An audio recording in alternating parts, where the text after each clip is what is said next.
Alright. YouTube, if it is not lying, says we are live. Hello, YouTube. Welcome. Welcome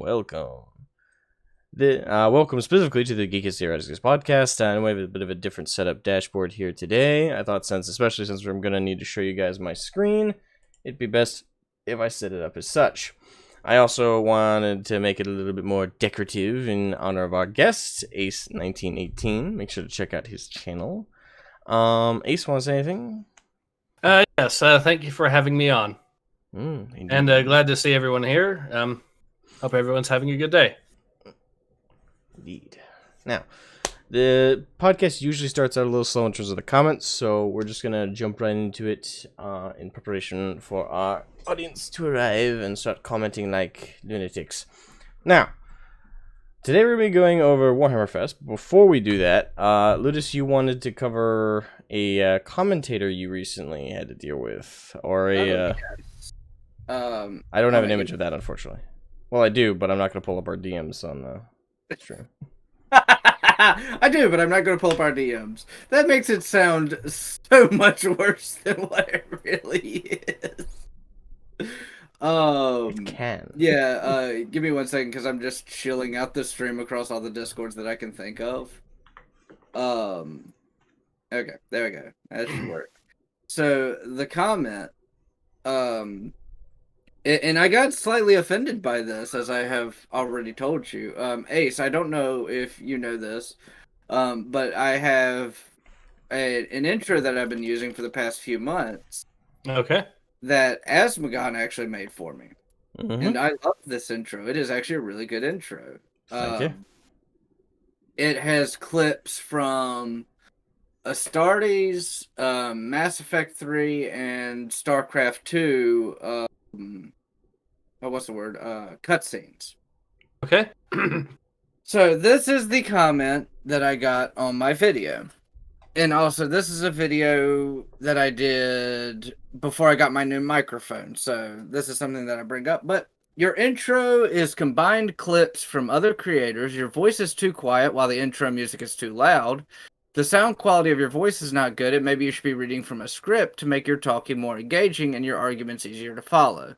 Sorry for being harsh. Consider the constructive criticism. Most of that I would consider constructive criticism. The part that isn't is your intro is meshed together from other credit. Well, what do you want the intro to be of? Just your stuff? Well, what of your stuff are you going to clip in that'll be intro? The thing is, the intro...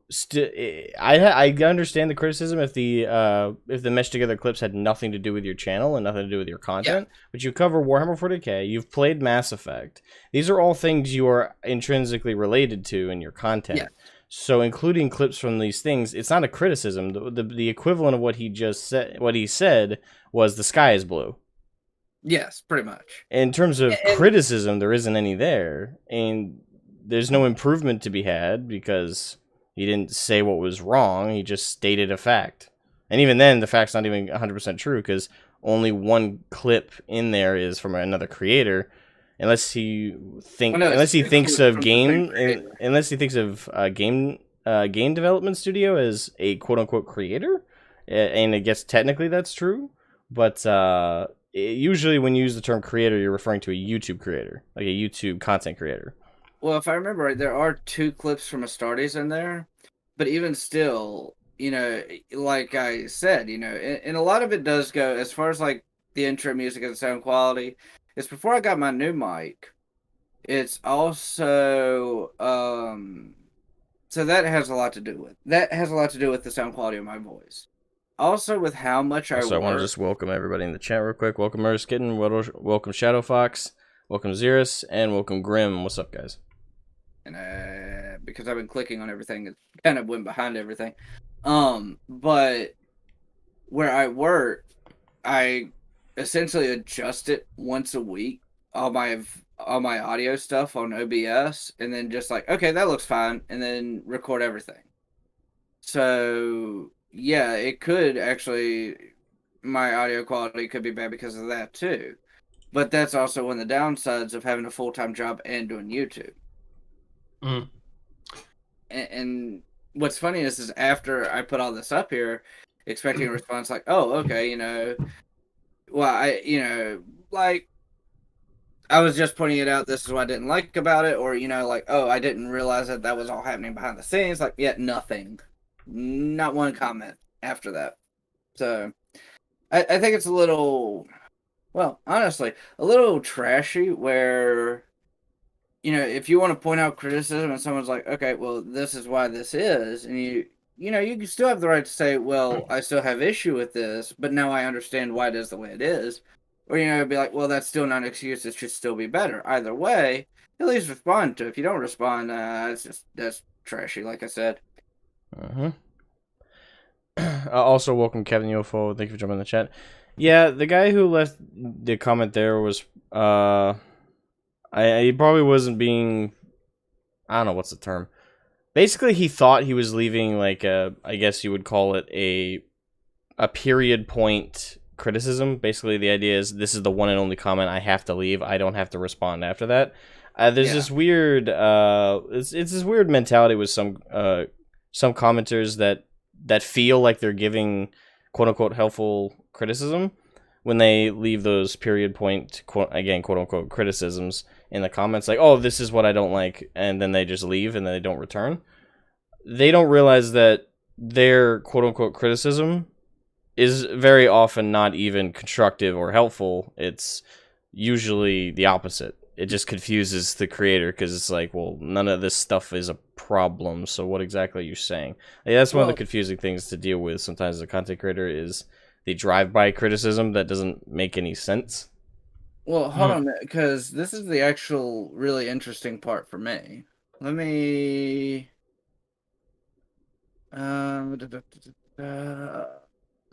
where is it? There it is. He's literally responded a week ago on a video I did back in February.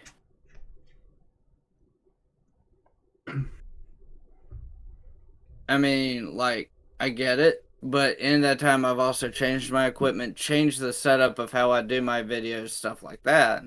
So it's like you're commenting a video from long enough ago to where it's kind of irrelevant what some of the criticisms are. I think most people who find a video via their recommended or via their via the front page of YouTube, if they recommended something and they click on it, they just assume. I don't know why, considering YouTube algorithm is famous for randomly recommending like year-old, 3-year-old, 4-year-old videos to people. Yeah. All the time, but for some reason the average commenter just assumes, hey, this new comment or this new video that's been recommended to me, I'm not going to even look at the date because I'm too lazy to even do that. Just assume that the video is a couple weeks old. And even if they do look at the date and they do recognize that it's an older video, for some reason they just ascertain in their own minds that what I'm watching is indicative of the content now. Like, there's no way a content creator changed up their performance or their platform or how they handle their content in a week or two. Like, that's far-fetched. I don't know why that's a rationale or a generalization that the average viewer might make, but unfortunately, I think that is indicative of the average person who just like clicks on a video. Well, it's funny you say Not that, to diss on anybody in the chat. I'm assuming most of you aren't what I would think of as the average viewer. Also, welcome, Nathan. You're late today. Shadow Fox, been a while since I joined one of your lives. Yeah, I know. It's great to see you again, man. It's funny you mentioned that because we're talking about my wife. I introduced my wife to the Fudge Muppet Skyrim builds, and I have a Fallout 4 build pulled up. And I would love to see someone like put in the comments section like, hey, this is outdated. Yeah, if you actually look at the date, which is right below the stupid fucking title, it's about 5.5 years old. Like, no shit, it's going to be out of date. I mean, you could still probably use it for the most part because not that much has changed from Fallout 4. But like, if there's been new DLC since then, which I don't think there has. I think that was after the last DLC was implemented. But if they've made, like, some serious patches to the perks or anything, then, yeah, I kind of get, like, where someone would say, like, hey, this is outdated at this point. It's like, yes, this video was made before all that shit happened. Oh. Yeah, like I said, you just got the drive-by, quote-unquote criticism you see from time to time. Not a big deal. I mean, yeah, I get those a fair bit as well myself. So yeah, on my recent video criticizing the Outer Circle a little bit, I got a couple of interesting, I'll just be frank, dumbasses. Well, there's only one I would describe like that. There's this guy who commented, inferring, not even really inferring, he straight up basically said, I'm afraid or fearful of criticizing GW out of fear of hurting someone's feelings. I can't think of a more false, blatant lie in my life. Like, I'm struggling to think of another lie that's been told about me, and I can't think of one. It's just such an incorrect, false statement. It's a lie. A blatant fucking lie.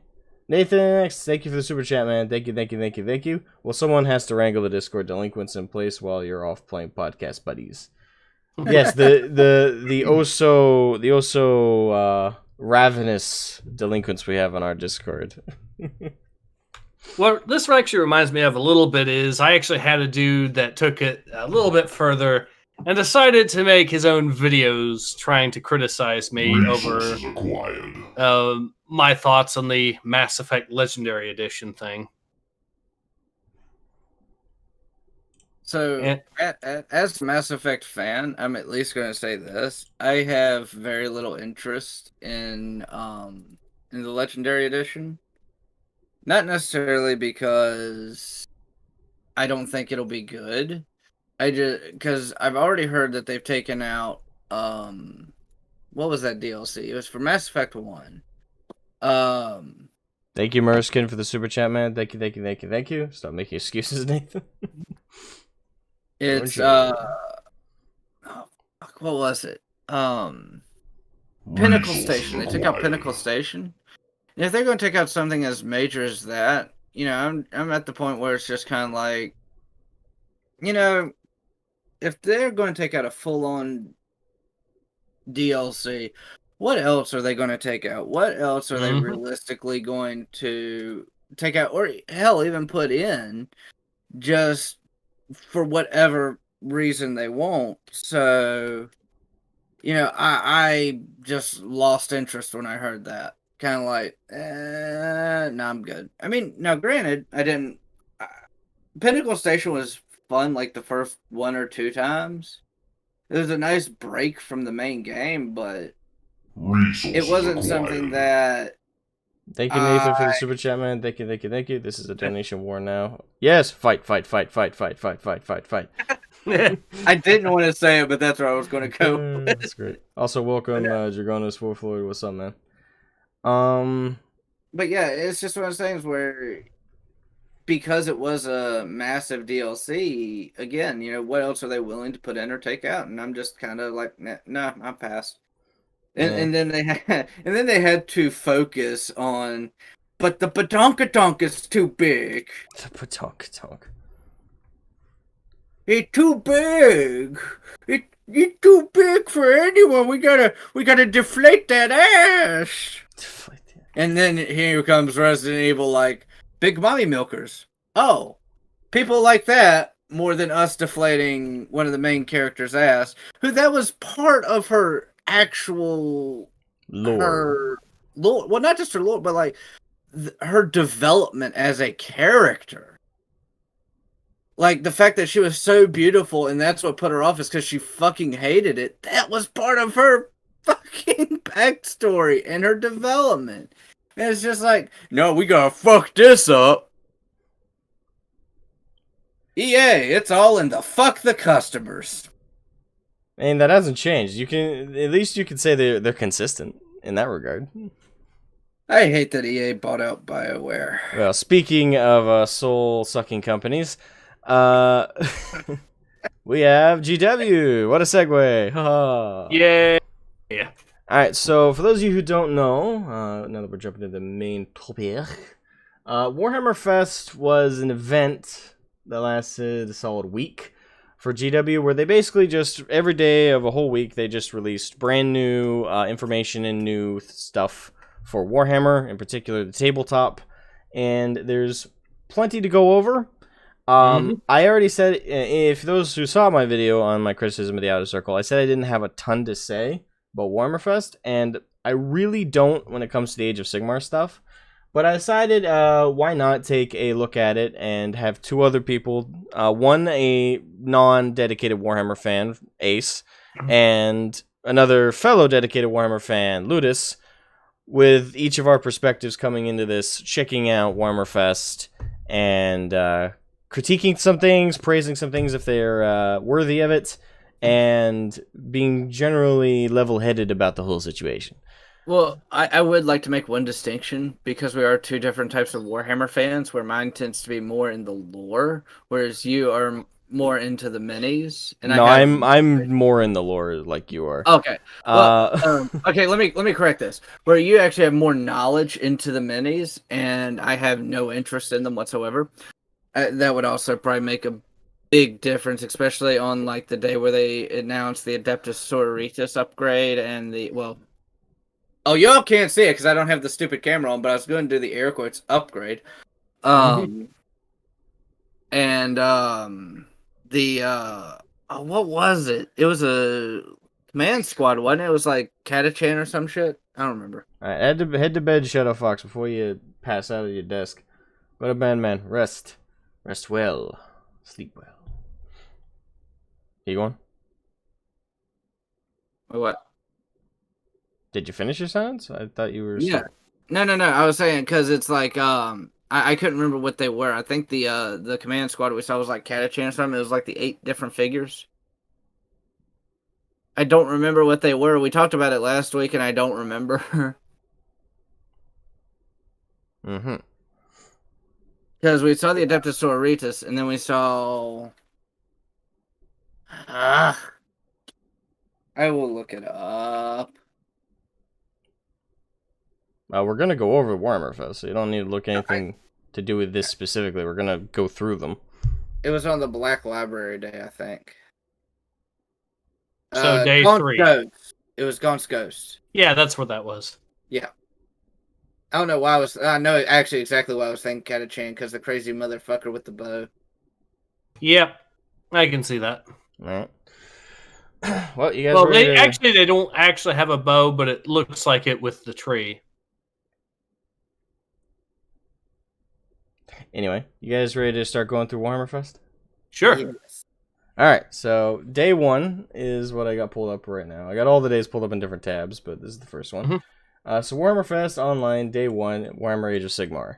Now, I'm not a fan of Age of Sigmar, so I have nothing to comment in terms of lore accuracy, but I can critique the minis from an artistic standpoint. Let's see. I don't know. Do you guys want to read the whole thing? Well, or just go over the minis? Why is it up to me? What am I, the king of this podcast? Say I have a co-host, so I don't have to make all the decisions.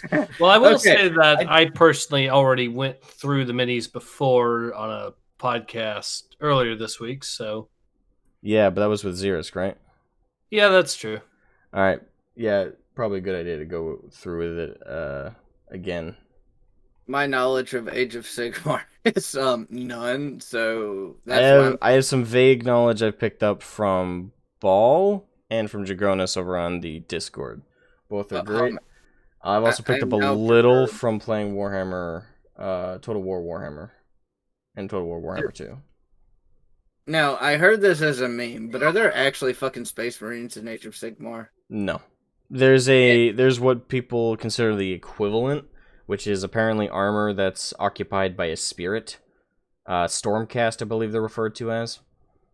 Although recently they've released some Stormcast minis that have physical bodies, which confuses me because, again, I'm not an Age of Sigmar Warhammer Fantasy fan, so I don't know the lore, but as I was told that they were just suits of armor that were occupied essentially by spirits or souls of warriors, which are the Stormcast. Yet somehow they have physical bodies underneath there, which then leads me to ask the question, okay... I just scrolled about a third of the way down. It looks like a fight between the Empire and what looks like Beastmen, probably.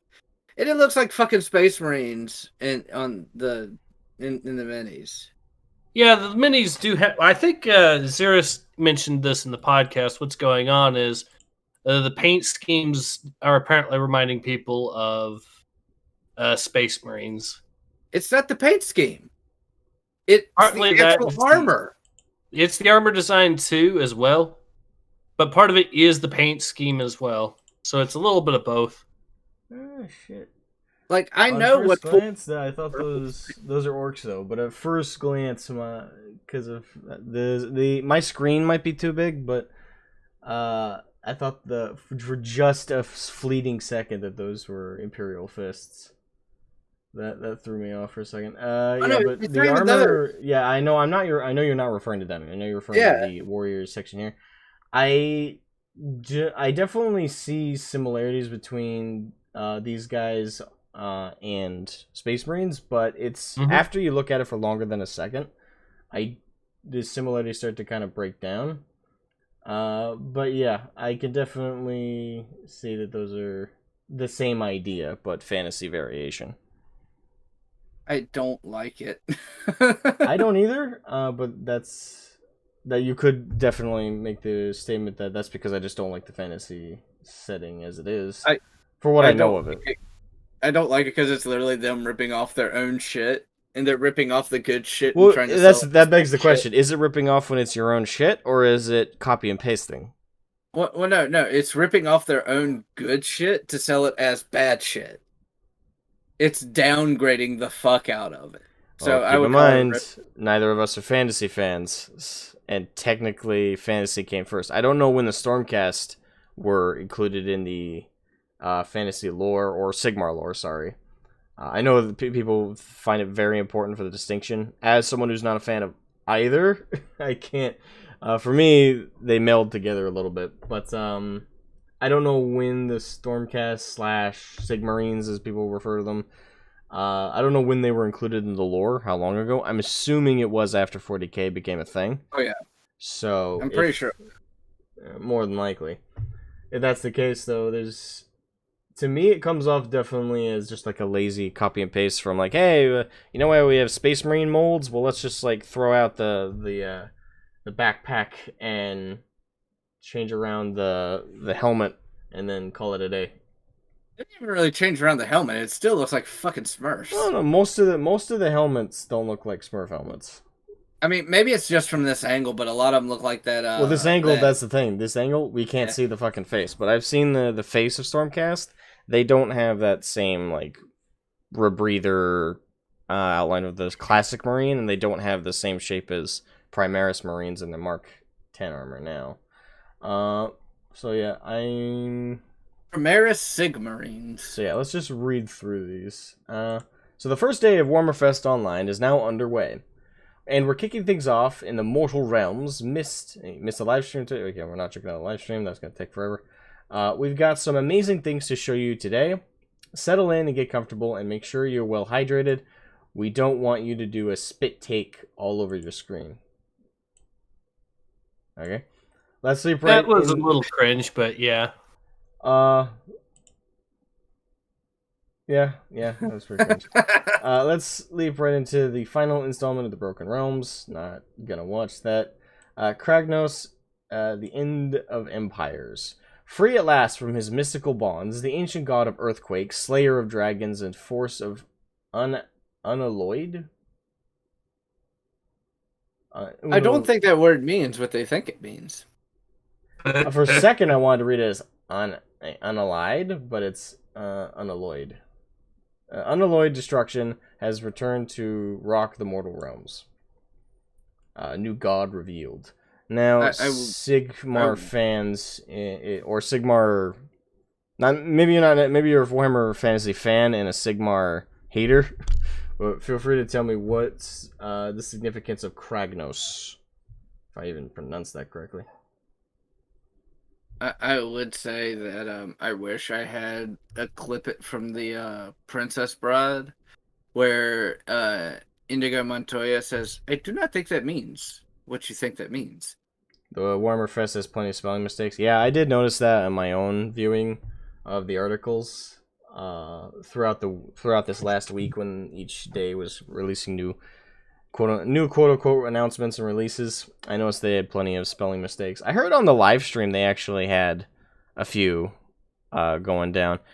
Yeah, I think I've got a pic of one of them or something. I sent you. Yeah, that's interesting.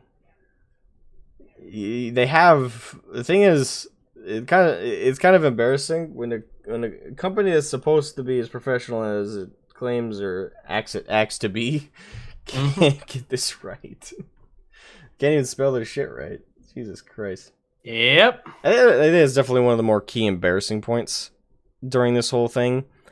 Honestly, minis aside, announcements aside, just the way they handled the announcements and the fact that there were more than a few notable misspellings when they had multiple days to prepare each following announcement. And the thing is, these articles aren't that complicated or long. Like, the announcements are mostly images. You take out the images, there's maybe 3 to 4 paragraphs worth of information on everything. So to me, it's even more perplexing that they had as many spelling errors, had as many mistakes as they did. You'd think they have 24-hour periods to prepare all this stuff, assuming that they were writing all of this as it was going, like being as super generous as possible. Let's say that they were preparing each day the day before they released the articles and the information and did the live streams. Even if we pretend that that's what happened, you still had 24 hours. Not one person could watch over the shoulder of the person typing everything up to go, hey, wait, whoa, you made a spelling mistake, fix that real quick. Nobody did a last check before you put this stuff up. And I feel like that would be important. But I also don't think that they did all this each day before the individual announcement.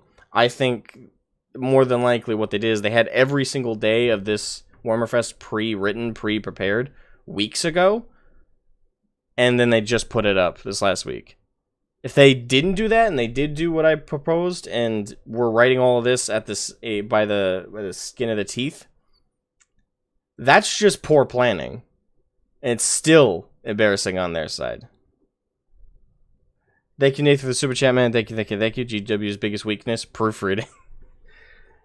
They have more I think they have more significant weaknesses than that. I think that's just one of their more embarrassing some professionalism, people. Some professionalism. Well, you have to realize GW just isn't quite making all that much money, is it? I mean, that's why the models. Oh no, they're making a shit ton right now. Cheap and everything. No, they're fucking making a shit ton right now. I was being sarcastic. Okay. I was being sarcastic. Sorry, it came off kind of monotone, so. Yeah, their stock is up though. Like that's even more like, I guess, fueling the irritation with some of their mistakes lately. Because imagine if their stocks were down like significantly and they were making these mistakes, you could easily say, "Oh, it's because they're probably understaffed. They probably are rushing to get this stuff out. You know, they're desperate." Their stock is like through the roof compared to where it was last year. So what's the excuse? Like, why are they making these amateur mistakes? I don't know. I think it's a note to be mindful of. All right. The last survivor of an ancient race, Cragnose is like nothing we've seen in Warhammer Age of Sigmar. He's worshipped as a god by the forces of destruction, and it's easy to see why. He towers over all but the Mega Gargants, and tales of his might have been passed down since the Age of Myth. And that's the miniature. And my criticism of the miniature. Let me look it over. I don't like the mold of his face, but he is supposed to be monstrous, right? So that's more, they did it correctly. I'm not saying that they didn't, unless there's something in the lore I don't know of Sigmar that would explain why his face shouldn't be like that. I just don't. The mold of the face and the teeth kind of bother me, but that's just an aesthetic I guess, nitpick of mine. Generally, paint job's pretty clean. I like the monotone reds, fades into the darker shades. I like that. The highlights are subtle and sharp. Generally, it looks very well done. Mostly just judging from the mold, though.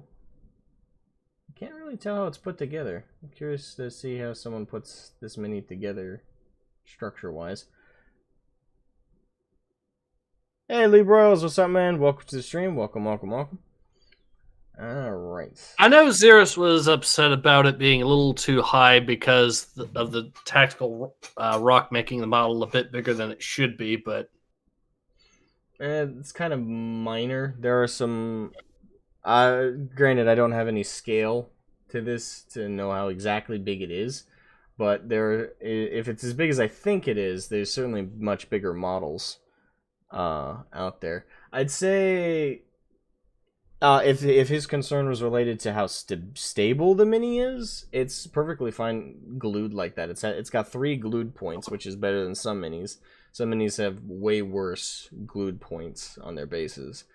If it's just the fact that the mini's so tall, again, not having an exact scale to see it compared to something else, assuming it's as big as I think it is, there are much bigger models out there that are much taller and much more sharply taller. Well, so, if you're curious, we can actually you can actually look at a little bit further down at that battle diorama where he is actually just left of center.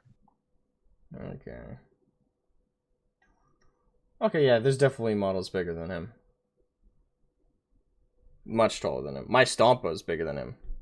Yeah. So, I don't see his height as a problem. I'd say, if there's anything, I think that's something I would describe as an issue or a problem.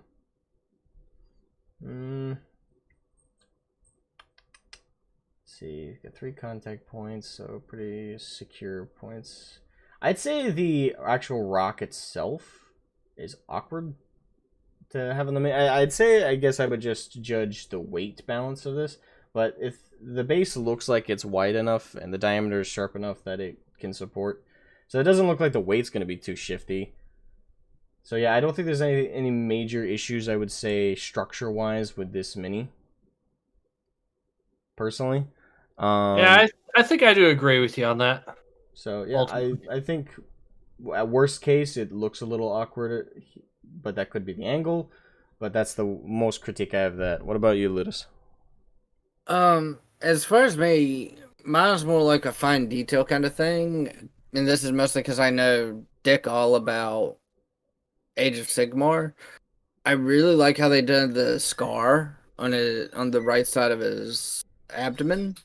But I absolutely hate that shield. I don't know why, but the shield makes me want to kill small animals. That is how much it enrages me. The color or the design?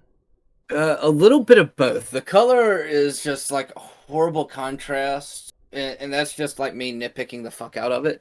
But what's supposed to be the dangly bits coming off of it really bother the fuck out of me. I think the coloration is because it's supposed to be just a copper shield.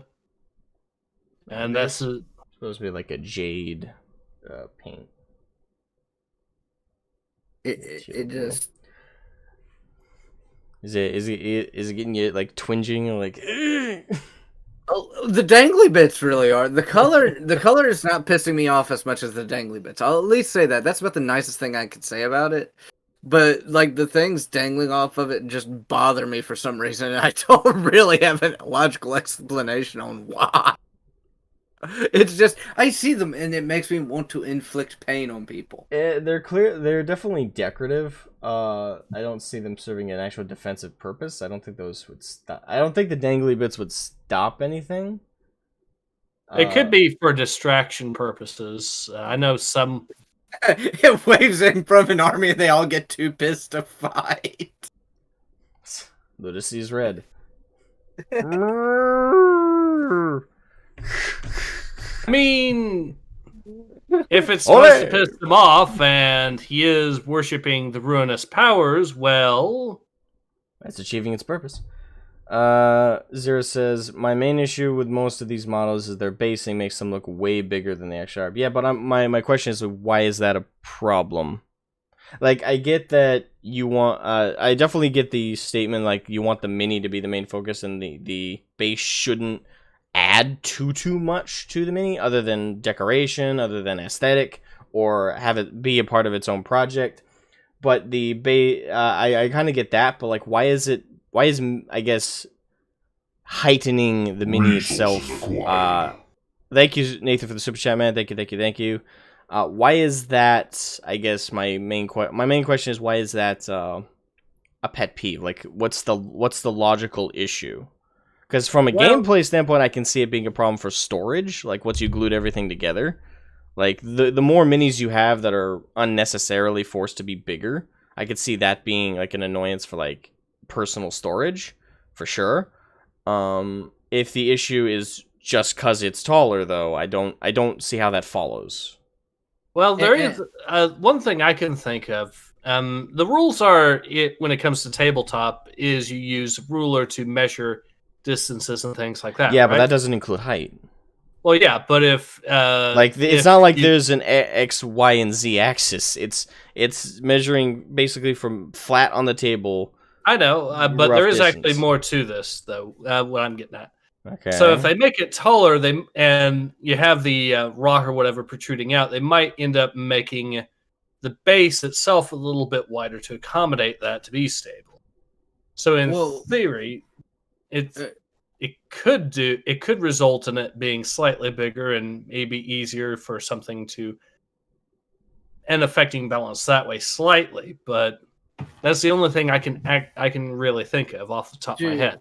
To use that argument, that actually doesn't work for this miniature because of the way that they have him posed. If they were to put him flat instead of almost up at an angle, his base would almost definitely be longer. So this actually this actually hurts this model in that case, because it actually shortens the actual base. Now, as far as height, I see what Asmagana is saying for, for storage and stuff, but at the same time, it's kind of like, but that is kind of almost a thematic pose for it. Yeah, and like I said, there are bigger minis. My Stompa's bigger. I have, if you include the DACA jets when they're all glued together, height-wise, they're taller, I'm pretty sure. You did show us the picture of that fucking Chaos Titan that someone 3D printed. That was that. Imagine storing that motherfucker. You just put that in the garage. Like I said, it does seem something like a nitpick to me, but yeah, it is a nitpick. Xerus, you see, this is why I prefer voice to voice, because I can. Well, Xerus, you can come on when we open up for callers, but I'm not pulling on another person onto the podcast as like a main viewer or voice right now. Because the thing is, I have my predetermined guest list for when we bring people on, and I don't want to just throw in another guest midway through. Mainly because more or less it's just, I'm a bit picky. I'm a bit OCD about like scheduling and setting people up for stuff like that. Guest calling though we have a specific segment for that towards, I would say, midsection to end. We might have, since there's multiple days we're going to be covering of the Warhammer Fest, and it's probably going to be a decently long discussion. We might have like an intermissionary call-in line. But I don't intend to pull on another full-on guest midstream, unless Ludus votes against me on that one. Then we can discuss that. But from my standpoint, I don't want to bring on another full-on guest. The call-in would be fine, I guess. I kind of lean towards the similar with you, because we've already made. You have already made the thumbnail and the title and everything, so I would kind of check that up. Oh yeah, and Zero Stars point out, yeah, that's right, you are banned on the Discord. So yeah, you can't even come on in either sense. So it's kind of a moot point. I couldn't bring you on because the thing is, we're not in a group call. We're on the Discord in my call line, call line chat, which is Which is how I pull people in for call-ins. So you couldn't come on in either sense, unfortunately. So yeah, it's a moot point. So chat it is, my good man. So yeah, that pretty much does it for that piece. Murder Skin said, "I'm not into minis, but this looks fine in my opinion as Chaos Creature." Alright. Cragnose is a nigh unstoppable juggernaut of destruction, especially when wielding the legendary shield Tuskbreaker. Armed with the Dread Mace made from the heart of a mountain, his realm-splitting might becomes truly cataclysmic. Having hunted the ancient race of drakes nearly to extinction for little more than sport, there's not much left that can survive his focused rage. The fact that it's a legendary shield hurts my soul a little bit more. The legendary shield has tingly bits. It hurts my soul. It does. I don't know why either. I thought it was just like a piece of garbage shield. No, it's the legendary Tuskbreaker. Like, no, stop it! Oh my god. I still have no idea why it bothers me as much as it does, but I shit you not, for a second I thought this was like a tiki, what do you call it? A tiki statue? I thought it was a person, like at first glance. I was like, what the fuck is that? Is that a person like looking up at his junk? And I was like, oh no. That's a tiki. Never mind. I thought it was a tiki statue, but actually now I look at it, it might be an idol of some kind. I like my idea of that's a person actually facing towards him and looking at his junk. That shield should be renamed to the legendary Ludus Off-Pisser.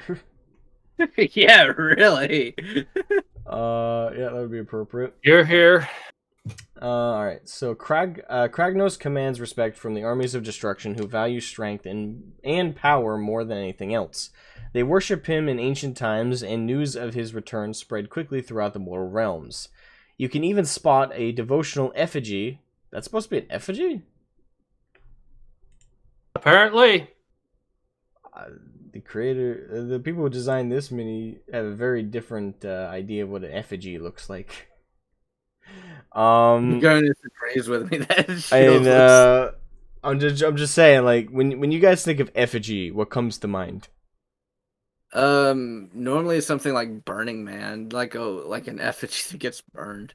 I typically think of when I think of like horror games, I think of like humans splayed open and kind of almost like crucified style, being burnt alive.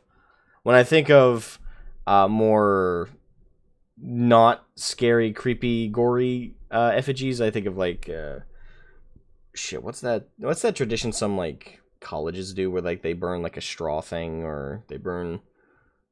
I mean, there is one type that springs to mind for me, and I'll is there any good place for me to drop a pic of it for you? You can drop it in the Discord. Okay, yeah, which channel?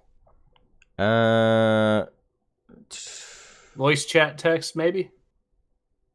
Yeah. Alright, so there is this kind of effigy which would have occurred, which was around historically in medieval times, the tomb effigies, for what was basically their casket or what have you. Those are referred to as effigies? Yep. I don't know, I always thought they were just referred to as a casket head. For those who want to see what we're talking about, hold on.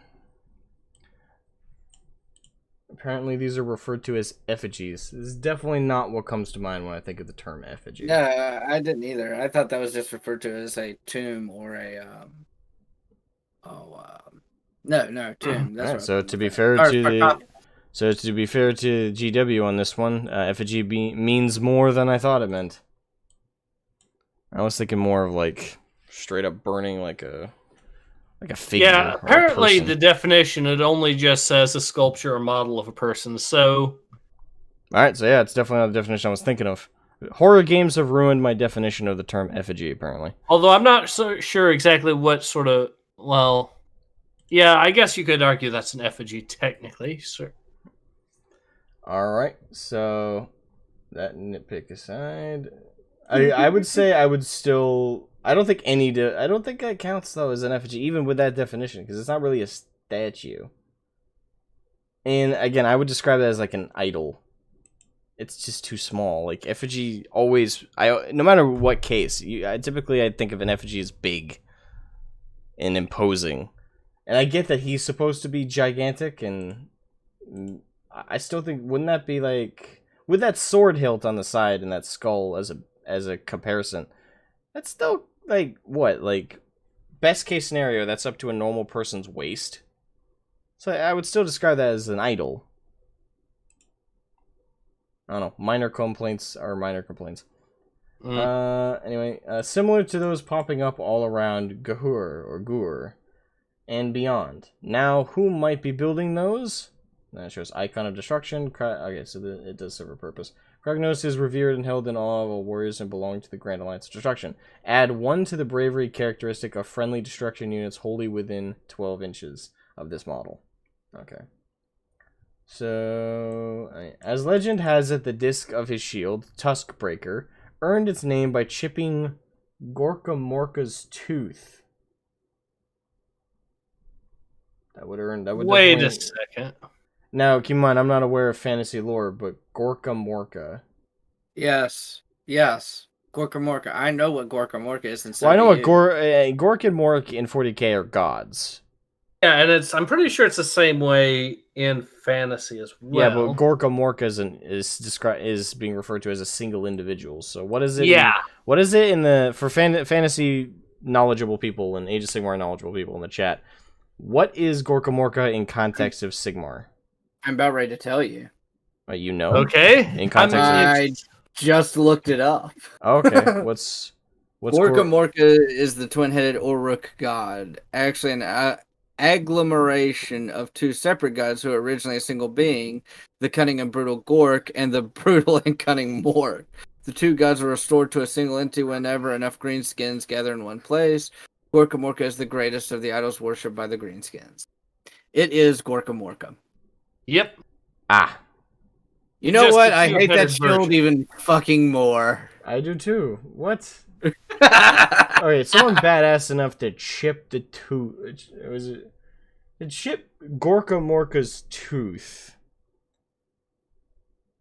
Well, you could argue, well, that's not the biggest feat ever, but yeah, it's like, imagine giving God a hangnail. Like, yeah, when you describe giving someone a hangnail, it's kind of minor in human context, but this is God. To be fair, chipping a tooth rings a little higher than just a hangnail, but to be fair, I don't know if you've ever heard of either way, it's still a god. Have you ever heard of Oxventure? Oxventure, no. Yes. You've heard of Outside Xbox and Outside Extra, right? No. Okay, it's 2 British YouTube channels, but they're like sister channels. They started a D&D campaign called Oxventure. I did too as well. Call of Nordred. Check it out, people. Haha. In the defense of Cragnose being able to do something ridiculous like that, the group of Oxventurers do kill a literal god with a boat. Okay, so people in the chat are saying Cragnose wasn't as... Well, it says right here, tooth. Yeah. I didn't invent that. It says right there, tooth. Hold on, let me zoom in. I ain't lying, people. I ain't lying. Alright, hold on. Tooth. Tooth. Okay, like, this ain't me. I didn't make that mistake. They did. I'm just going with what they typed. It says tooth. They type it, or what was it supposed to say instead? Apparently horn, or horns. Which is a major fucking difference from tooth. I mean, I could see tooth and tusk being one and the same, but tusk and horns being one and the same is a little silly. Oh my god. Well, even okay, fine then. Let's rewind it a little bit. let's say he did break the horn of Gorka Morka. It's still fucking unreasonable to think that.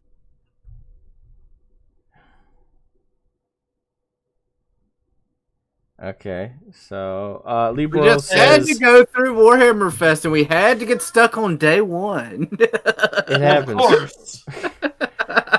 Libro says we are on the topic of minis. Do certain companies make ones better than others? Also, do ones stick more to canon lore than others? I'd say there are. Okay, so this is a bit of a rabbit hole, and I don't want to go down it too far. So how do I answer the question, but also not fall to the pits of. The best way to do it is 3D print it yourself. Since when it comes to companies that make models, with the modern age, like Ludus just referred to, there are actually companies like Loot Studios who I'm not being paid to sponsor them. I'm not doing. I do like their stuff though. If you follow me on Instagram or Twitter, even I've shared some of the 3D models I've printed off of the STLs they've designed. They make some awesome, fantastic 3D printable models for D&D campaigns primarily, but I've kind of turned one of them into basically a Sanguinius model, sort of. So if we take out companies like that, though, we're talking about companies that dedicatedly sell like sprues and sell like assemblable models for tabletop games.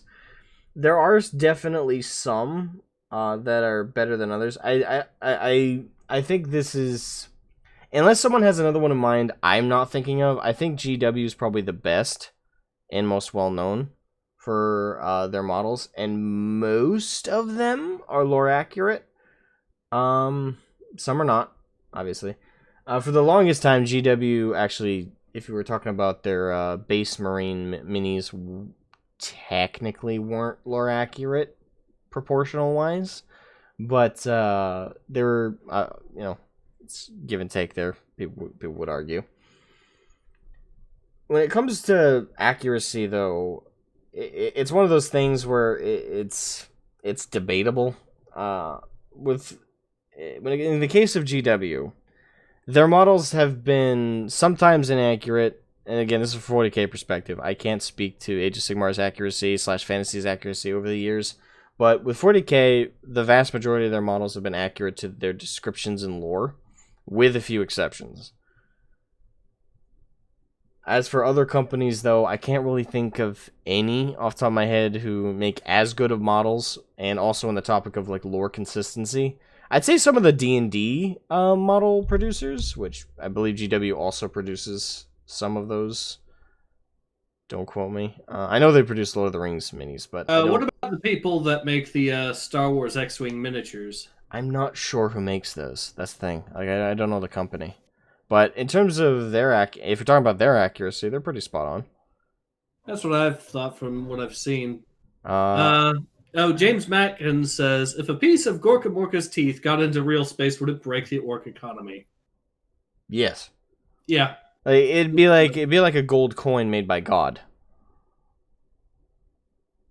No, it would be like a gold coin that was a part of God. Yeah. Yep. Not made by God, is part of God. At that point, can you imagine the debate over what's its value is higher is its value higher in terms of religious value, or is it in terms of economic value? That'd be a fun conundrum to go down, which we're not going to, but But also have a lot of debates settled on that regard as well, but that's neither here nor there, and a topic for another place, I would say. Anyways. Alright, so yeah, apparently they fucked up their own lore, because apparently it's not tooth, it's horn. Even though I still maintain that if they're going to call it Tusk Breaker, it should be a tooth, because, well, who else, when you think of tusks, you think of teeth, ultimately. Basically. But when you think of horns, tusks and horns aren't really the same thing, though, by contrast. Yeah, I wouldn't be surprised if this was a fuck up by GW's own team who don't know their own lore. But if to be fair, like I can't imagine the person who wrote up these articles was like a hired on lore master for their stuff. is probably just some intern. Thank you, Nathan, for the super chat, man. Thank you. Hashtag Orconomics. That's great. Oh yeah, AC. Do you know how the economy of the orcs works? Well, yeah, they use their teeth as currency. Correct. And do you know which clan, at least in terms of 40k, is the most rich? Yeah, I do a little bit. It's just the name escapes me. It's the ones that are mainly blue, right? Nope, Is yellow. it the Goths? Yellow? It's the Bad Moons. They're the wealthiest. Let me check. I could have sworn. I thought it was the Goths. No, the Goths are the most brutish, Ah, but they're not the richest. The richest in 40k lore is the Bad Moons. I believe it has to do with how shiny and pristine their teeth usually are, even when punched out. Well, I know there's one clan where their teeth grow back faster, and that's Bad Moons. Are you sure? I'm certain. I'm certain. I've been following 40k lore for a very long time. yeah, especially the orcs. Well, I'm not going to correct you or anything, or not going to try, because That's why the Bad Moons also have the most vehicles and the most artillery, because they can afford it. Lee Broyle said I would suggest taking a look, just out of curiosity, at Modifius. They do make Warhammer, D&D, and a ton of other minis. Also, source material for other tabletop games. I can quickly list off the other clans if just in case one of theirs hits the mind, and I can explain to you why they're not the one. There's the Goths, the big brutish motherfuckers who like to jump in first. You have the Death Skulls, the Snake Bites, Bad Moons, of course. You also have the Blood Axes. Let's see, that's 5. I just believe there's 6 or 7.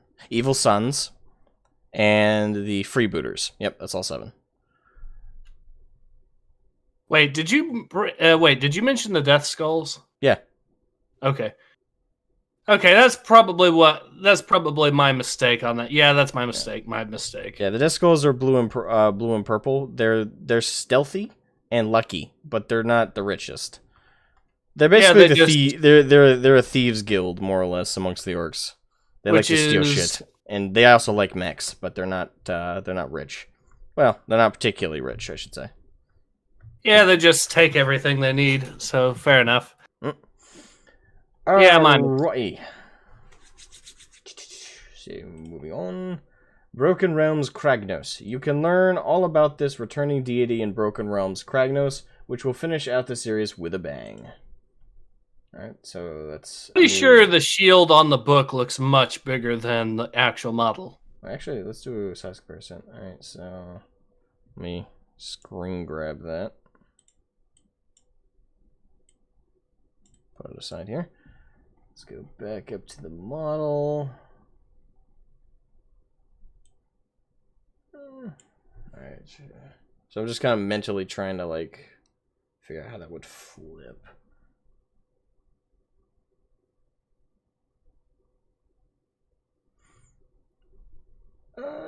Yeah, a little bit. It's a slight difference, but I'd say yeah, if you would have wrote. Also, this one's thinner in terms of how it's drawn, though. Look at that. True, but it's also supposed to be a legendary shield of some sort. And also, now that I think about it, the melee weapon, the mace, is much bigger too, or the end of it is. I mean, the handle's thinner, but the actual business end of it is.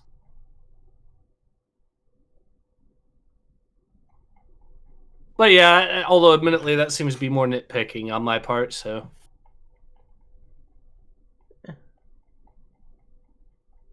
I think I went by it. Whoops. Yeah, I'd say the main business end is a little bit bigger in that drawing, but it's also obscured by the horns. Yeah, I wouldn't be too surprised if there was inconsistency there, but to be fair, I wouldn't want people bashing on my work if like the artistic drawing of like 2D drawing of something wasn't to a T exactly like the model. I think that's a little overboard in the nitpicks. Yeah, I think you're right. Alright, so if you've been keeping up with the events of the Broken Realm saga, I have not, admittedly, Catch up here if you don't mind some spoilers. I'm not going to do that. This is already going to be long enough as it is. You know, things are heating up as the Soul Wars come to a close. Suffice it to say, there's been a massive shift in power balance of the mortal realms, and some of the biggest players are about to get involved. Alright, and here, I believe... Okay.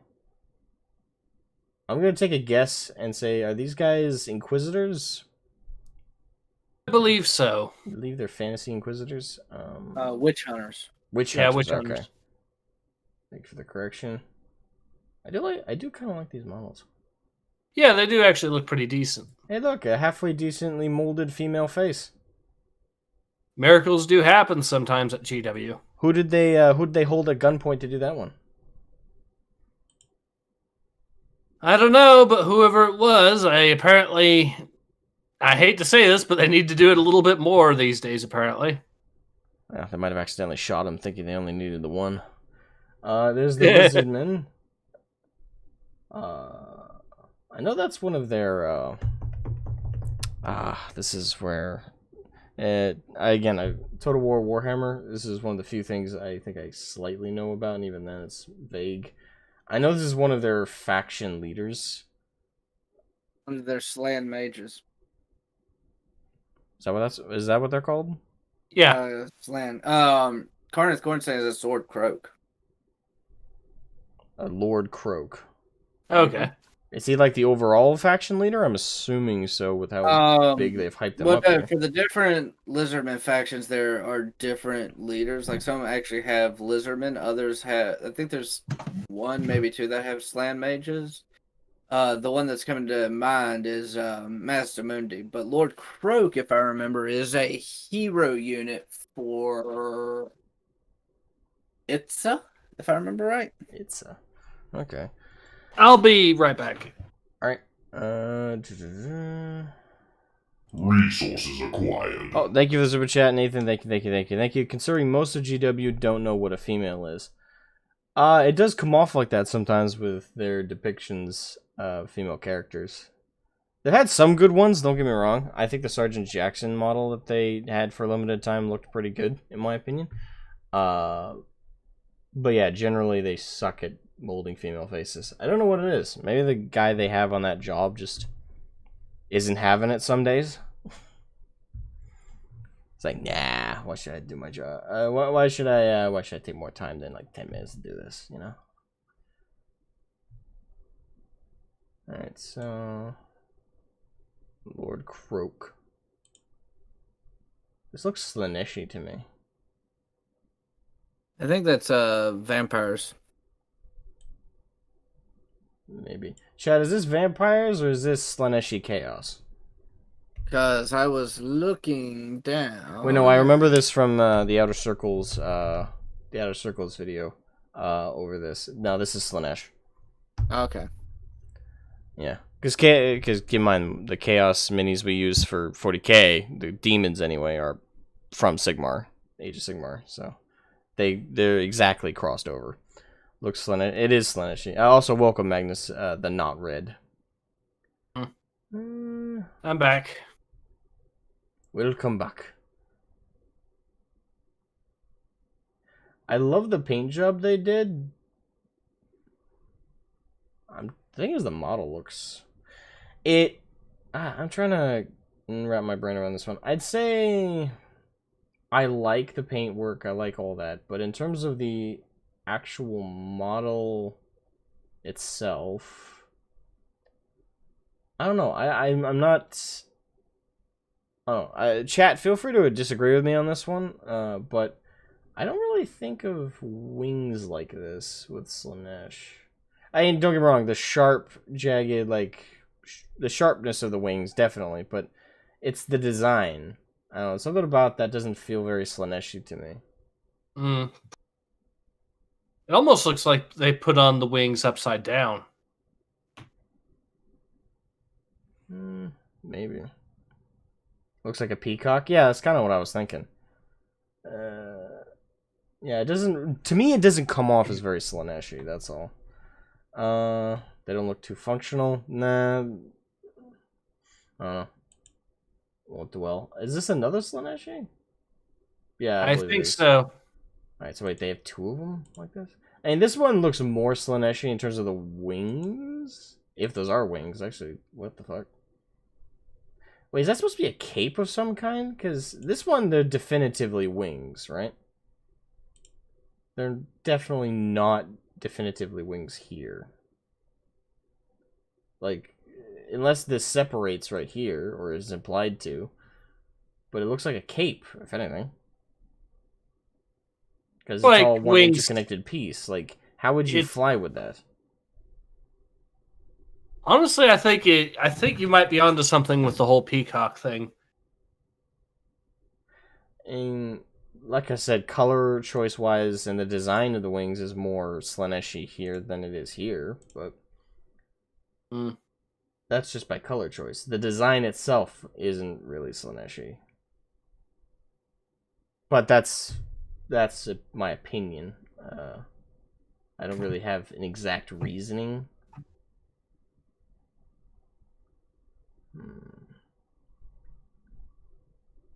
I don't know, I do like the crazy horns though. That seems like the appropriate crazy to me. Mm-hmm.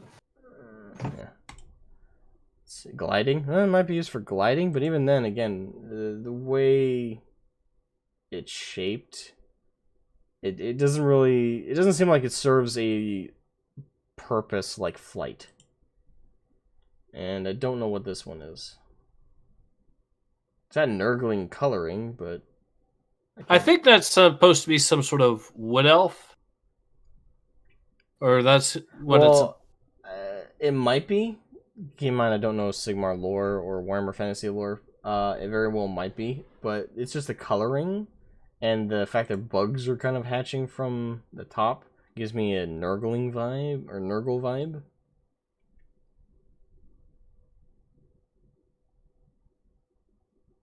James Mack and guys, it's Slanesh. Can't spell peacock without. Yep. Can't spell peacock without penis! Current Corn says Nurgle Demonette. Maybe? I don't know this one. Again, Sigmar. Nurgle doesn't have demon heads. That's the thing. Like, the coloring is Nurgle for sure. Ace makes a very solid point about it maybe being wood elf, because there's definitely nature elements in there that are very strong, plus it definitely looks elvish. It's just, it looks like a cross between the two, if anything, wood elf and a little bit of Nurgle, but that's... It does have pointier ears, so... Grim says elves? Okay. This does make me think elves. Although I do have to... The one critique I could say with this is... I think they made the head a little bit too small in this particular model.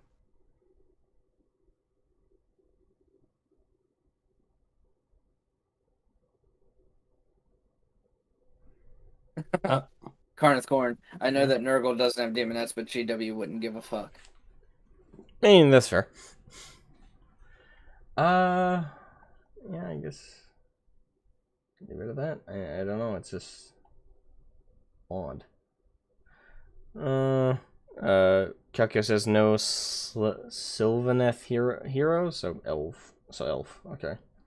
You've already seen new models like Lord Croak and and the Talon and Voice of Slanesh. You don't have much longer to wait before you find out what role they all have to play, as you might expect. Well, I'm assuming they're HQs, or the equivalent of HQs in Age of Sigmar, from a book featuring or I guess it's more referring to narrative role, featuring the god of earthquakes, broken realms. Cragnose will shake the mortal realms to their core. And now for some news from Shiesh. That. Mm-hmm. You've seen loads of new vampires and undead models recently, but it wasn't everything. Okay. An upcoming battle tome details several vampiric bloodlines, each with their own history and culture. The ancient beings that lead them are some of the strongest beings in all the mortal realms. Okay. There are vampires that suck blood right out of your dick. Vampires of the Evangori dynasty seek to slake their thirst on the very largest and strongest prey, and they're led to battle by Laka Vi. Her twisted body rears up high over the battlefield, the splendor and horror of her form representing the dark, irresistible nature of the Soulblight Gravelords. Laka Vi makes the perfect centerpiece to your collection, and we can't wait to see how people paint her up. You know what I said was a joke, but after reading that short paragraph, it seems like I was actually not very far off. Nope. I didn't hear the joke, but there's going to be vampires that suck blood out of a certain appendage. Honestly, I have to wonder. Honestly, this reminds me a little bit of GW. Only instead of sucking blood out of a certain appendage, it's money out of your wallet. But Slaaneshi vampires will be a thing eventually. Surprised they aren't already a thing. Well, they already have the coloring of some Slaaneshi coloring in there. I will say one complaint that I've seen, and I do kind of think is going on with this particular model, is with the presentation, because at least from what it looks like, they don't even really appear to have properly dusted it. So if you actually look at some of the close-ups, and you pointed this out before, and yeah, I still don't see dust. it looks like it to me. I mean, My biggest the complaint is shading and paint. fade of the paint and lighting can make it look dusty, but I don't see any dust, really. My complaint is the fangs. Well, most of the vampire fangs look like that in the line, if I'm not mistaken. I mean, yeah, the vampire fangs do look a little bit silly as well in their own right, but yeah. Yeah, to be fair, though, keep in mind this is on a tiny ass face. I get it, but sculpt, it so. still looks like. I don't want to be too abusive about the fangs. Keep in mind that these faces are smaller than your pinky. I mean, I get that, but that's not going to stop me from making fun of it, because it really does look like she has two pasta noodles and pretending to be a vampire. And yeah, a little bit. But yeah, I don't see the dust. I see a little bit of a fade here I can say, if I squint, looks a little bit like dust, but I don't know definitively that is dust. It looks to me like just the lighting and the fade.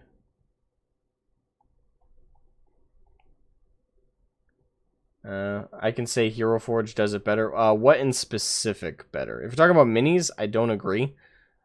Not entirely. Hero Forge makes good minis, don't get me wrong, and customization wise, definitely, but they definitely win out over everybody. But if we're talking about like overall production, the quality of the minis, I don't agree. Their minis are very rounded, they're very cartoonish and bloated. They're not particularly amazing. Cool, decent, good, yes, absolutely. Amazing customization in terms of what you can do with their website and order from them, amazing. In terms of overall details of the model and production, no, I don't agree. The fangs? Okay. I haven't seen what they do with vampire fangs, so I'll just assume you are correct on that one. Okay, so Laka Vi is the undisputed commander of a murderous clan of beasts and monsters. Though she retains an aspect of noble knighthood, her dark thirst drives her to commit unspeakable acts of slaughter. So in that regard, standard vampire affair. Mm-hmm. I don't know, her biological design is weird. Like, I get it's supposed to be monstrous and kind of like a... The thing is, though, is when you typically think of half man, half something else,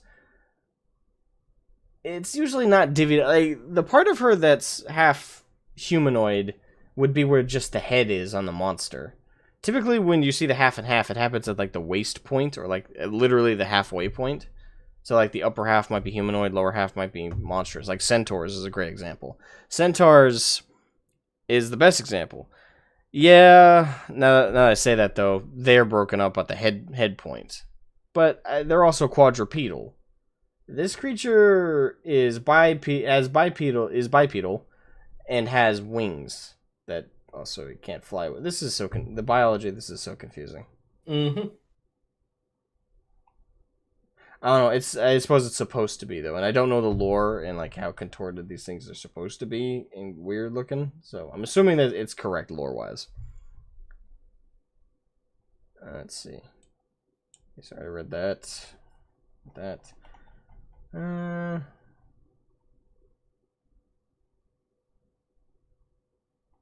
Alrighty. A hideous amalgamation of bat, drake, and humanoid body. Okay, so it's 3 things. Vi is nevertheless possessed with a sliver of self-control and even conscience. She remembers the pride she felt as a fierce warrior queen, and she hasn't allowed herself to succumb completely to her instincts. Okay. So... Wait, didn't they say before that she couldn't control? Wait, hold on. Though she retains an aspect of noble knighthood, her dark thirst drives her to commit unspeakable acts of slaughter. Okay. Oh god, they actually... She remembers the pride she felt as a fierce warrior queen and hasn't allowed herself to succumb completely to her instincts. Okay, well, it's... Though they give themselves the cop-out completely, the implication with your first line is her thirst drives her to commit horrible acts. Okay, so... Adeptus Mechanicus Tech is also saying there's dust. Okay. I don't see the dust. I mean, I see a little fade here that could be dust. But to me, that could also be lighting and the paint job itself. So, I don't know definitively that is dust. And I could definitely speculate it is, but I'm not going to assume that.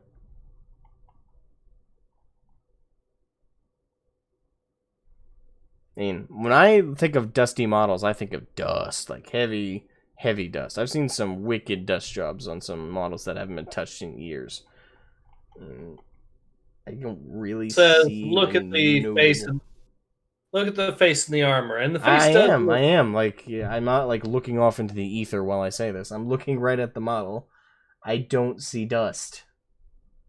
I don't see any on the face. I see a little bit of a fade. On the shoulder here, that could be dust, but that doesn't come off as definitively dust. It could be the paint job and the lighting. That's the thing. Like, that's why I'm not gonna jump on that train and say yes, it's dust. It's not thick enough to determine that. So if it is dust, it's so light I would have missed it if taking a photo of my minis. If it isn't dusty and it's just lighting. Fair enough, I guess. But, yeah. I don't... Hey, Ludus, what do you think? When y'all got back on dust, I was kind of like not paying attention. Oh, that's great. I don't see it, but I also don't pay that much attention to the minis. So I'm abstaining. Okay. Alright. You can also build incredible... Sorry! Let's zoom through the Age of Sigmar, I suppose, since we've already been on this a while, and not knowing the lore, I don't have too many detailed comments. You can also build this incredible kit as a mighty Vengorian Lord, a new leader option for the Soulblight Gravelords. So basically the same design, just male. Let's see, embodying the true nature of blah, blah, blah. Alright, Radiker the Beast. Is he supposed to be a vampire or a werewolf? Because I kind of get both vibes from his design here. I think it's supposed to be both. And I like the detail of like the blood dripping into a chalice. Like, that's pretty cool looking. But his overall design, again, I'm not a fan and not knowledgeable about the lore of Sigmar and fantasy. But what... just looking at it design-wise, I am not a fan. It looks kind of... It looks ugly, I guess, in the wrong way. Like, it's not horrifying. I just think the idea, the design itself is kind of ugly. Why is there a wolf? Do not know. Alright, so as it turns out, rumors of Radiker the Wolf's demise have been greatly exaggerated. Now known as the Beast, his animal rage has been unleashed. He bides his time prowling Shyish and plotting revenge. Swollen in the power and corrupted in form, he has retained his animal cunning, lust for power, and thirst for blood, and that wolf pelt cloak, which honestly fits better now. Okay, But Radiker isn't the only member of the fuck these names. Virkos bloodline who's on the rise, nor is he the oldest. Belladama Volga, first of the Virkos. Okay, now that mini is weird. In terms of its design. Now, the thing is, I think this is completely unnecessary. Like, take out basically what I would do is this whole section here. I don't know if you guys can make out my mouse very well. This whole section here, where that's slanted, flatten that to the bottom of the fucking base. Get rid of this dog, get rid of, like, majority of this rock and this tree. Flatten that to the base. This is entirely unnecessary. Like, I get what the cool factor they're going for here, but to me, this is completely unnecessary. Mm-hmm. Like, that's just bulking up the mini for no good reason.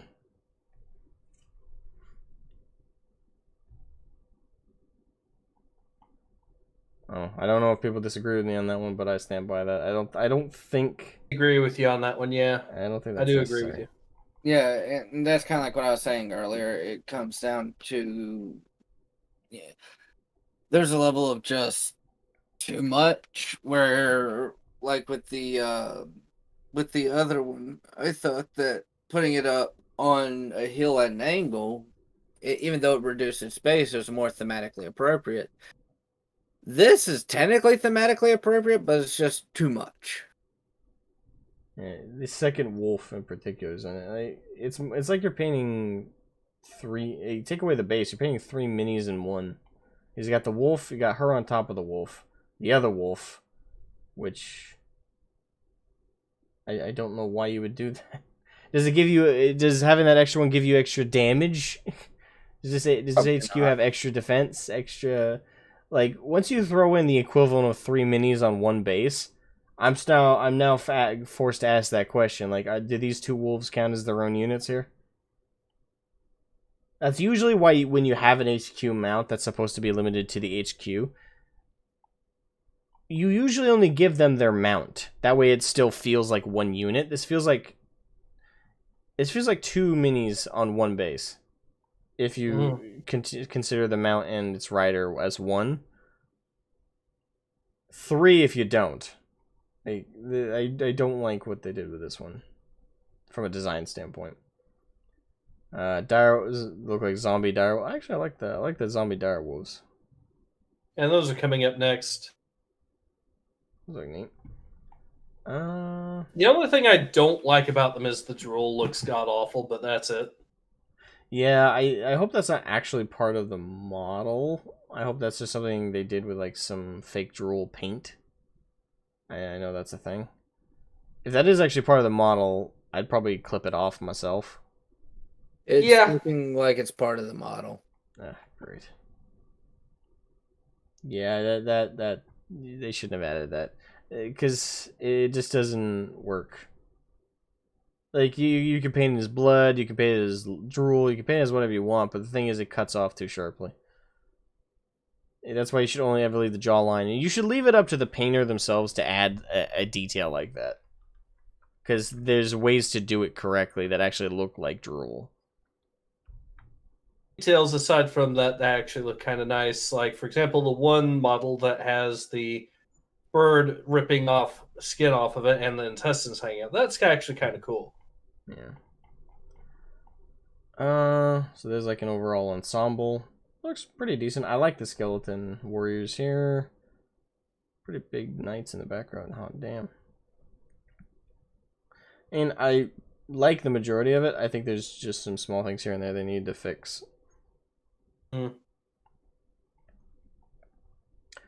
Alright, so yeah, we're just gonna zip past the rest of this unless there's anything specific. No, there isn't. Alright. Pretty much the rest. That's it for day one, as far as I can tell. Alright, and since it took us over an hour to get through day one, we're gonna zip through the rest of these hopefully faster.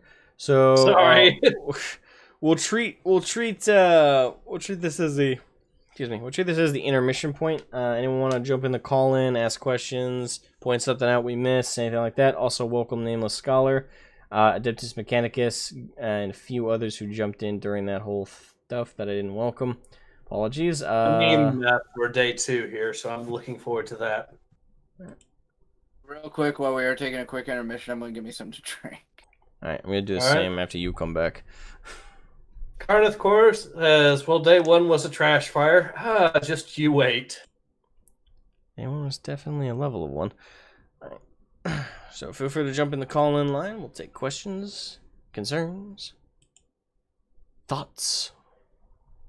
Your thoughts are mine. To be honest, I suppose it could have been worse. It could have With been. day 1. Most. For one thing, at least no one is simping after the vampire lady model in this, the way that people are simping after Lady D in Resident Evil. Oh, that's because Lady D deserves it. Yeah, that's a fair point.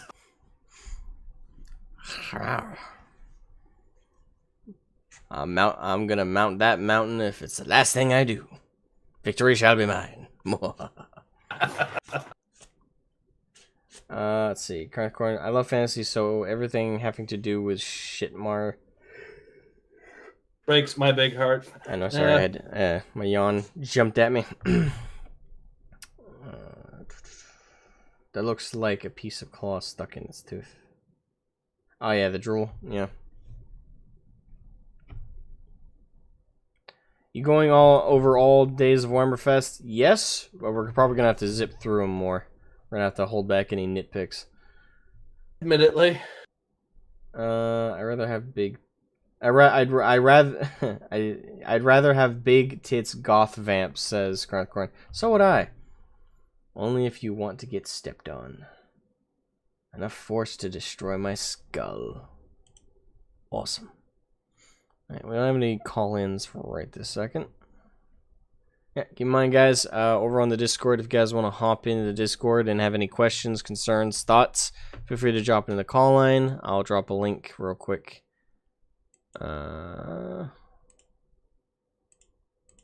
a link in the chat here. Crap, it's gonna make me.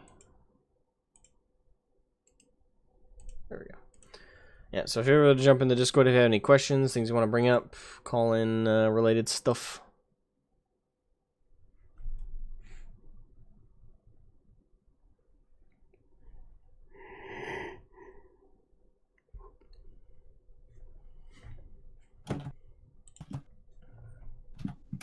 I would only rant about how vampires are not supposed to turn into dragon centaurs. And feel free. So apparently I've got a little bit of an update with regards to my YouTube channel. I'm not going to be able to do the live stream I thought I was going to do. Why? Xerus is not going to be able to make it because, I guess, personal reasons. All right. So I have returned. So you're not on a time crunch now, I assume. Yeah, I guess in theory, but I'm not sure when I'm going to. I guess I can figure out what I'm going to even do the stream on. I have a few ideas. Okay. Alrighty. For me, as long as I'm out by 3:30, I'm fine. Okay. So I'm good on time. I can set it to 3:30. Mine to that. So. Right, I'm gonna run and grab a drink real quick. You guys entertain the chat while I'm gone. Be right back.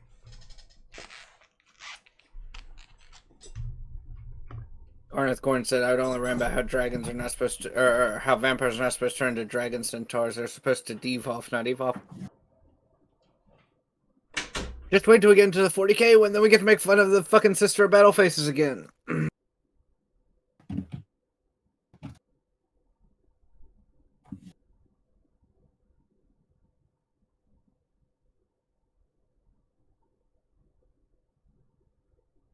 Hopefully I can figure out what exactly the new stream's going to be. Actually, this does give me an idea. Mm-hmm.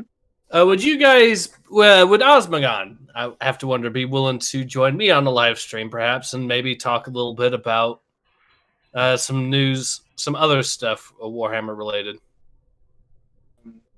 Pretty sure he wouldn't mind, but you have to ask him. Yeah, well, I know like I said, the gameplay reveal for Warhammer 3 just dropped, so we could probably have a go at that, see what our thoughts are and all that for a start. I know there's also news regarding the Battle Sector game that Slytherin has made or is making. It. Yeah, they're still making it, but we got the release date for that, and apparently how much it's going to cost and everything. Frankly, from what I'm seeing, it's, well, I'm not as excited for this game, for Battle Sector, as I should be, perhaps. For one thing, it doesn't seem to be, for one thing, it's a bit on the pricey side at, apparently they're wanting $40 from the get-go, but from what I understand, that said, they're also having it on sale, and there's something about it you get another game for free if you pre-order it or something like that. So it's a weird one on that, so I don't know.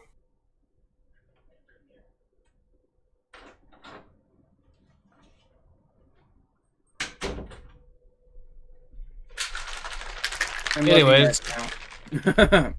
Huh? I'm looking it up now. Alrighty, ready to get back on track, gentlemen. Oh, Osmond, I was going to ask you something. Right.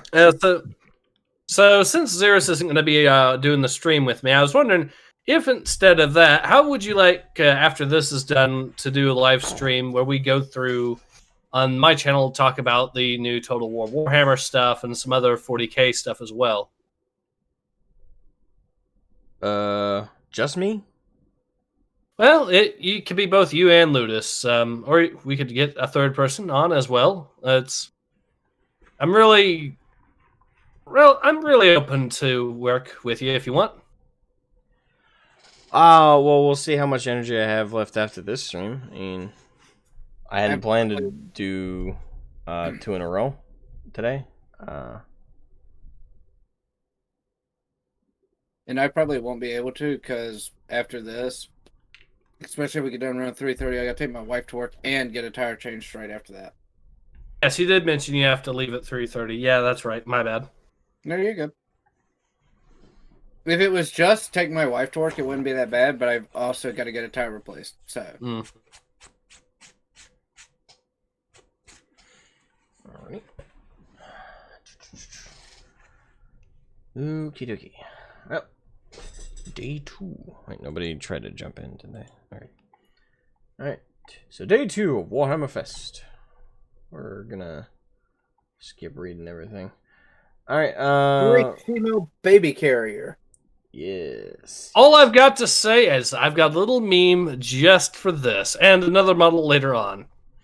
I'm going to put it into voice chat text just for you guys to enjoy. Now, so go ahead and have a look.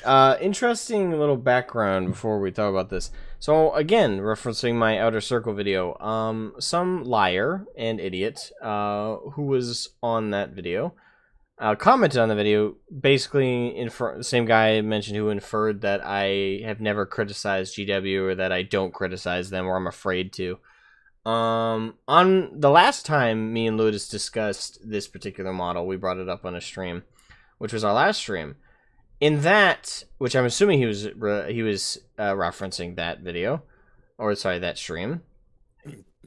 In that very stream, I shit down this particular model's neck. We shit down a lot of the sisters.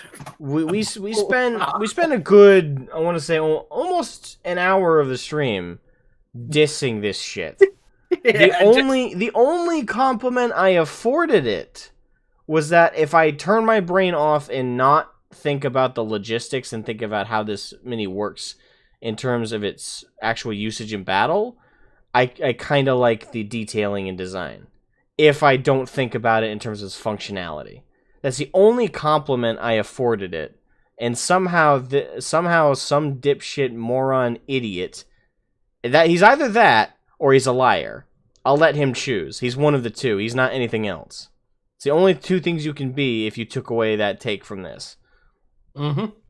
These are only two things you could be. You're either a liar or you're an idiot who's completely inept at using your brain cells and your ability to hear. Well, it That's could also be that he just never watched the video in the first place. But that's still then that would still be a lying. That would still fall under the bracket of lying. But yeah, this thing is hilariously stupid, and it deserves to be memed. Very. All right. So to reiterate my dislike of this particular model, the sole reason they have this and they've given this to the Decisions of Battle is not because it's something that's in the lore or has been in the lore, not because this is something that actually functionally works. They copied the design for those. It's basically this whole mini is a reference to the power. This one and the base version are references to the power loader from Aliens. For those of you who remember that, it's that mech forklift in the Aliens movie. Ripley uses it, spoilers, to kill the xenomorph queen. And I say spoilers, the movie's like 40 years old. Actually, is it actually 40 years old at this point? Maybe. Well, maybe, I'm not sure. I think it was mid-80s, so it's almost 40 years old. Point is... Is it the first Alien movie? No, second. No, it would be Aliens, plural, so it would be the second movie. Aliens is Alien 2, essentially. 1986. So yeah, it's not quite 40 years old. It's getting there. It's 16 years old, though. But yeah, this mini is... shit. And first of all... One thing that I think Outer Circle pretty much nailed with his take on this one is it's not 40K. It's not really a 40K, or more specifically, it's not really an Imperium. The styling is, the detailing is, but the function, though, the way this is built and designed, this is not 40K / Imperium style mech. I will say this, some people have been suggesting put it on a helmet. Honestly, even if she put on a helmet, this would still be a trash design that's another problem I had with it, is that head is emphasized in center mass. Well, it's even worse than that, because the suit around her head is a giant shot trap. So if a bullet gets in there, misses her head, it's still going to bounce off of the inside, rattle around, and hit something. Presumably her head. Even if she wore a helmet. Yeah, even if she wore a helmet, you still have the shot trap there for no explicable reason. And on top of it, she has two rocket launcher things next to her head. Get a good shot on those. You got explosives right fucking there. Yeah. We'll also, of course, ignore the logistics of what happens when you fire off fucking rockets right next to your goddamn ears. But that's I didn't even think of that. And then my biggest issue, next to the head being not only emphasized by center mass, not only being shrapnel trapped, not only being right next to rocket launchers, but you also have the problem with the arms. Now, this is the biggest non-40K, non-Imperium design. Name one other mech design in the Imperium. Now, granted, there might be one I'm not thinking of, so to be fair, genuinely, if someone can think of one, please tell me. But I can't think of one on top of my head. Name one other Imperium-designed mech where the real arms are exposed and are basically controlling video game controls. Oh, man. On the outside, while the actual mech arms are right fucking there. I'm trying to look for one because I'm pretty sure there is one. I can't think of one. Oh no! Wait! I might be right. James Macken says Dread Knight. Right, is the Dread Knight got an Dread Knight? Yeah. Hold on.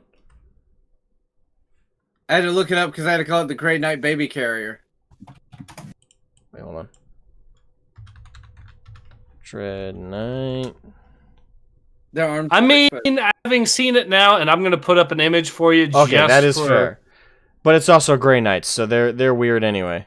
But yeah, to be fair, to admit my mistake, it's the same stupid design. It's still stupid though. And the thing is, this version someone's made is better. this is not logically an like Imperium wise. The baby carrier Dread Knight thing here.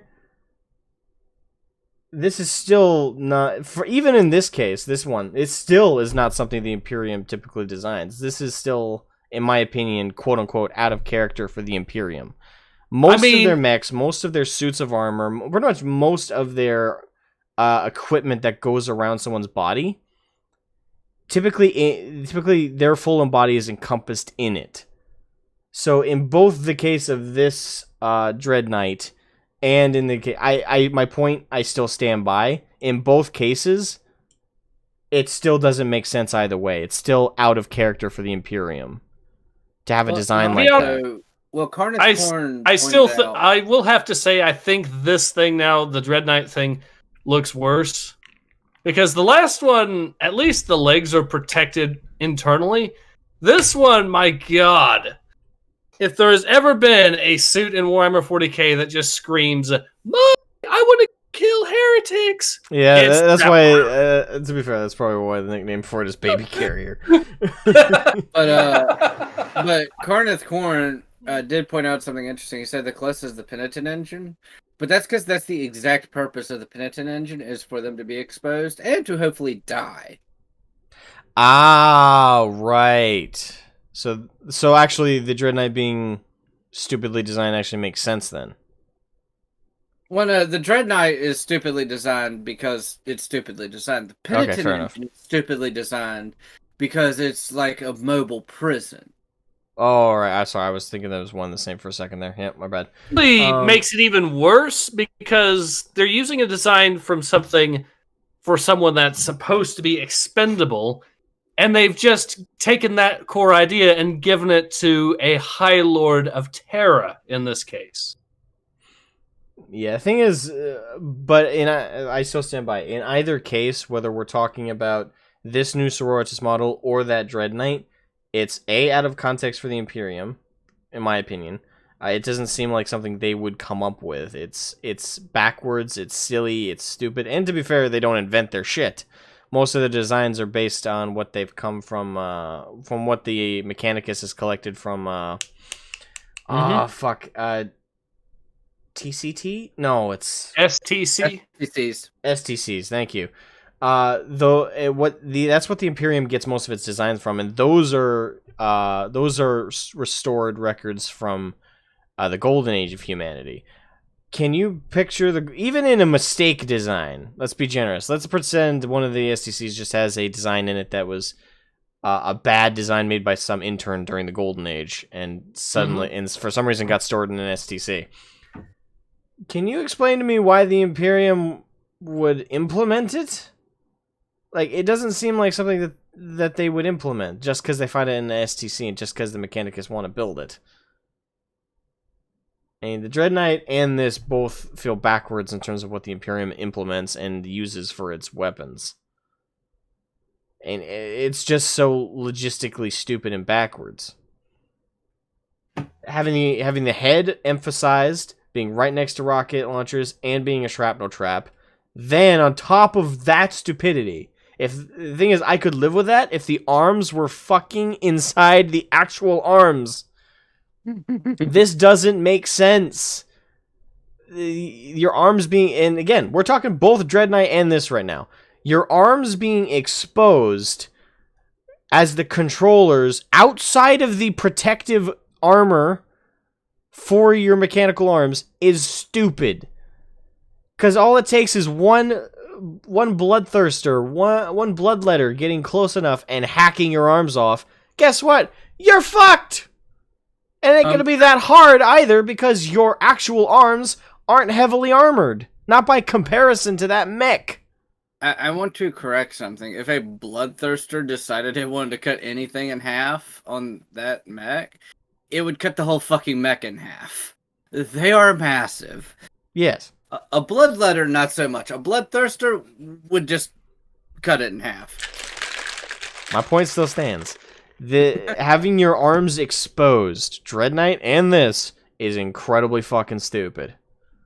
Oh, absolutely. And, again, not consistent with what we've seen from the Imperium's designs. Space Marines are the best example. Every single Space Marine, besides the Dread Knight I can think of, has internalized body structure inside the armor, including the fucking arms. Can you imagine the Primaris at their danky little arms on the outside, moving around little video game? I want to. These kind of. I don't know why I'm thinking of like the HTC Vive VR controllers, having the little VR controllers on the outside as the actual arms move around. You know how stupid that would be? Especially if they got into melee range. It's a backwards, illogical design. Now the reason it worked for Aliens, which is where this comes from, this is derived. I swear to God, if anyone at GW comes out and says, "Oh no, this design was entirely original to us. We did not rip off or were not even inspired by Aliens or the power loader from Aliens," I'm calling bullshit. Bull fucking shit. Let's pretend for a moment that the Dread Knight isn't even a reference to that. Let's pretend this is derived from the Dread Knight design. Still, I don't believe that there was no inspiration from the fucking power loader from Aliens, okay? Let's pretend for a moment. But let's pretend. This is so stupid here. But with the reason it worked with Aliens, is because it wasn't a weapon.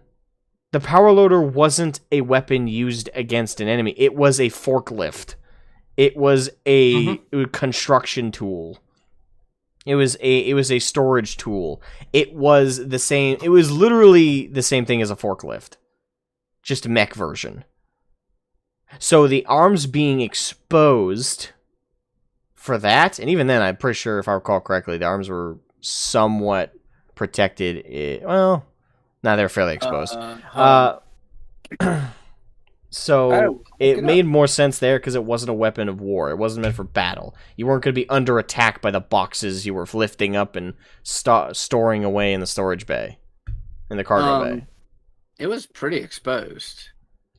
Yeah. So that made sense though, because again, it wasn't armor. It was a tool. This is armor, right? Mm-hmm. This is a weapon for war.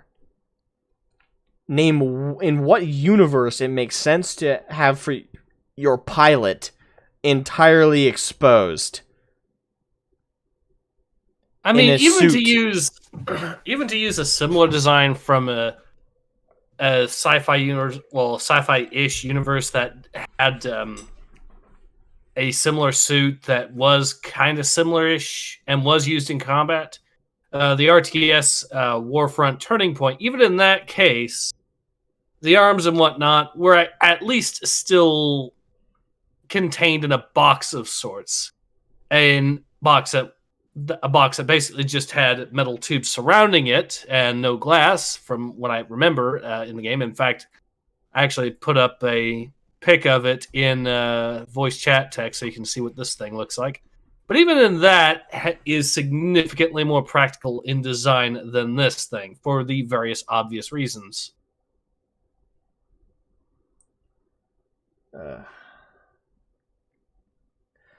Yeah, this design just does not make sense. Hold on, what's the chat say about it? Guardcore says, and the Pendant engine looks awesome. The Dread Knight STC was found by the Grey Knights, and they kept it exclusively for themselves. Is that the actual lore, or is that just what... That sounds right, but that's something I don't know 100%. Okay, well then they are stupid, because they should have brought to him a tech adept, so the adept could tell them, this is stupid. This design is backwards. Was made by intern 001. Again, like the Dread Knight looks just as stupid, and I'm now that I know it exists, I'm kind of mad. Kind of mad I didn't know about it, because I want to bitch about it more. Because both the design of that one and this one is stupid. Dread Knight's a little stupider actually, because it's even more exposed. But I digress. Here's what the Adeptus Mechanicus fucker would say in the YouTube chat. 01101111000.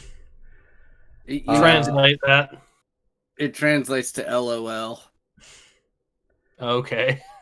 Okay, real quick. I'm trying to zip through the chat here. Helmet now. Da, da, da. If you cut her arms off and put a helmet on the Karen, it would be acceptable. Well, the thing is, when you mean by cut her arms off, I know you mean like if you put her arms in the suit, it would be acceptable. I agree. Like it would kind of remind me of like a Sororitas Terminator suit, kind of, sort of. Well, you still got the major problem with the design of where the bottom of her feet end where the knee starts on the mech. So I have no idea how her legs must forcibly be stretched all the way out all the time in the calf of this suit. So I have no idea how the feet are controlled. Because it's not like her knee meets... Unless she's got the longest legs of the Imperium, how the fuck does she bend the knee joint of this suit? Like I'm still... controls in the armor itself, but... Yes, that doesn't answer the question! The question is how the fuck does she bend her knees? Her legs, the bottom of her foot ends where the knee starts. Here.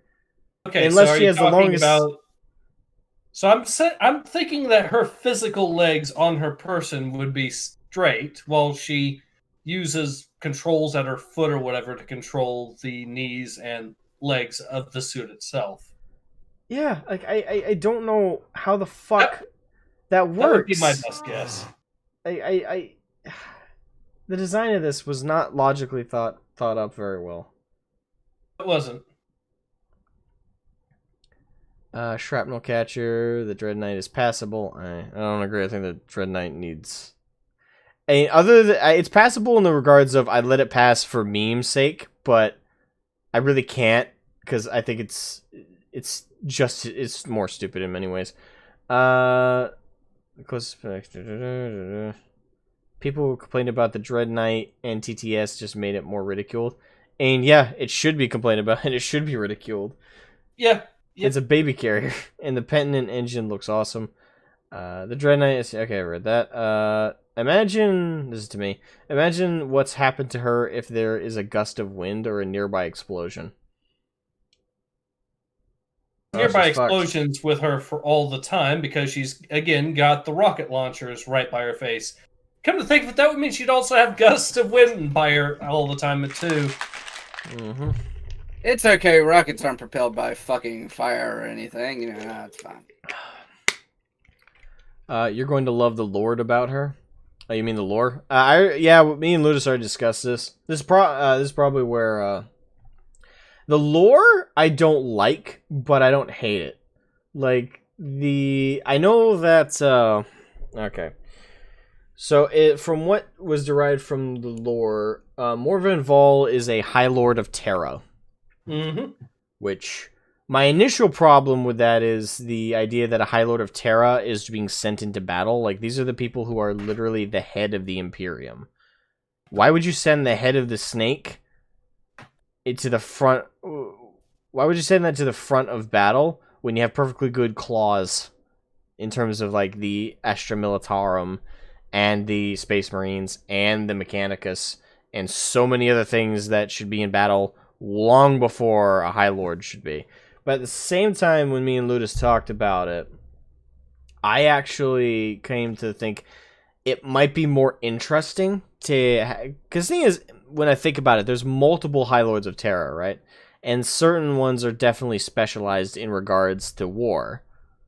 So wouldn't it be fitting that a High Lord of Terra who specializes in that thing could have the option to enter battle with their comrades and their underlings? Like, I kind of like the idea that war is so all-encompassing in the universe that even High Lords of Terra aren't exempt from entering the fray. So and plus I this comes from being an American. We like it when those who command us fight alongside us. Like I had this discussion, and the thing is, I don't want to bring too much in terms of like culture into it, but that's definitely more an American thing. Like, I've talked to Dragonis, I've talked to Karthcorn, I've talked to Ball in particular, who is a veteran who served with the British military. And he spoke at length how he would prefer a commander who leads from the back, a commander who is above his soldiers' station, someone who you look up to, who is not of your level and you don't think of as your level. We Americans, it's the other way around. We like our commanders to be on our level. We like them to be in the trench with us, and we like them to be one of the first to run into battle alongside us. That's like the big cultural difference, I think, that separates us there. So for me, with that, with my cultural influence kind of noted, I prefer the idea of a commander or a head leading or being amongst those in the battle charge. Like I prefer that. That's where I'm coming from. So I that part of it I don't mind. I do think there's a lot to question about it. I think there's a lot of I definitely think it's one of those points where that's debatable. But the other aspects of her lore, like, the part that I still have a major problem with, though, isn't really that side of things. I've thought about this more. Why is the Sororitas are an arm of the Ecclesiarchy, which have always been competing with the Administratum for control over the Imperium. It's religion versus government, always. So why is it essentially a religious leader amongst the High Lords? Very good question. Now, I looked into it a little bit, and correct me if I'm wrong. Isn't it because Gilliman put her in there? And actually, I know he basically completely flipped the High Lords and threw some people in. Which, by the way, there's some really fucked up lore with how that went down. But suffice it to say, Gilliman put into office her, and I'm assuming her. I haven't read all of her tidbits here, but I'm assuming he put her, and I know he put in like 2 other military reps. I think it was only like a small handful of the existing High Lords when he came back that he left as High Lords. Actually, didn't he kill one of them, too? Now I think about it. That I don't. I don't know. For some reason, I think he killed one of the...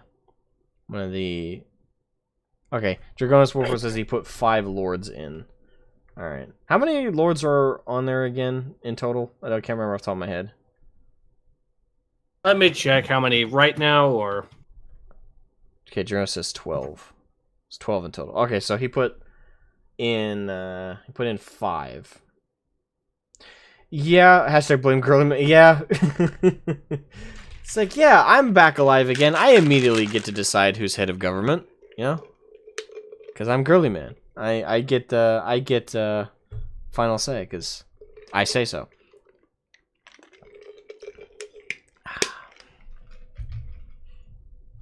Chaos should really invest in snipers at this point. Well, the thing is, the Ecclesiarchy, the Administratum and the Ecclesiarchy both have used the Assassinorum snipers. Sometimes to great success, sometimes to failure, though. I believe it's the Vindicare Assassin? No, the Vindicare Assassin's the other one. Fuck. I don't remember. There's a specific title for the assassin school for the snipers, but they haven't always been successful. And 3 died in a rebellion on Terra. Vindicare are snipers. Okay, so I had that right. Okay, I thought I was mixing them up with the Null Psyker ones for a second there. Okay.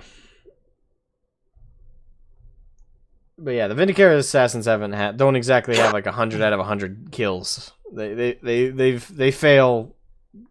I won't quite phrase it quite often, but they failed enough times that it's not like it's a one and done kind of thing. And just look at the Siege of Rex and how that started. Yeah. Okay. But yeah, I don't know. I think it's definitely... to me, it doesn't make sense for an ecclesiarchal religious figure or religious person to be in the High Lords. They've always been separate and they've always combated each other. For one now being internalized in the other presents so many questions for me. Other chapters try to make secret armies get nuked. Yeah. Apparently there are, from what I've looking at, apparently a few positions that are, like, for example, you do have the Inquisition apparently is a permanent position in the High Lord. And the Ecclesiarch of the Adeptus Ministration. Mm-hmm. Yeah, but the Inquisition has always been, though majorly religious, they do have a lot of administrative. They're kind of like the one crossover at times, the Inquisition. They're also kind of their own body, separate from both. Like, they definitely use the Ecclesiarchy and they use the Administratum, but the Inquisition in a lot of ways is also their own entity altogether. Now, the temporary positions or non-permanent openings that make up the rest, Adeptus Sororitas or Sisters of Battle do have one there, but it's also, you could have basically someone from pretty much any of the major military forces, I guess, in the Imperium as a representative of the non-permanent positions. Yep. I don't know. Chat, what do you guys think about both aspects of her lore there? And when it comes, I think there's a lot there that needs clarification, or at the very least needs a really strong explanation. But both angles of it. What do you guys think about a High Lord of Terra being present on a battlefield? Because I think that's kind of cool, the idea of it, but I think there's also argument to be had about it being a bad idea. Then the other aspect of it, of her being a sororitas amongst the High Lords. Okay, Merskin says, I think her lore is shit. Okay. Well, there's not really any lore to go by, so... Well, yeah. I mean, I'm kind of in the same boat with you guys. I do agree that lore seems to be not particularly good, shall we say. Well, No. for me, it's not a matter of it being good or bad. There's just not really any lore for her. It's just that she was a higher-ranking member of the Sisters of Battle, and Gilliman made her a High Lord of Terra, and she leads her troops from the front lines. That's literally it. So if you don't have a whole lot of lore, I think if you have basically paper-thin lore, that's... Yeah, I think that's inherently bad. Yeah, I would have to agree. I guess then, instead of phrasing it as, what do you think of her lore, what do you think of her concept? I guess is a better way to put it. Because you're right. Calling it lore is generous because there's not much to it.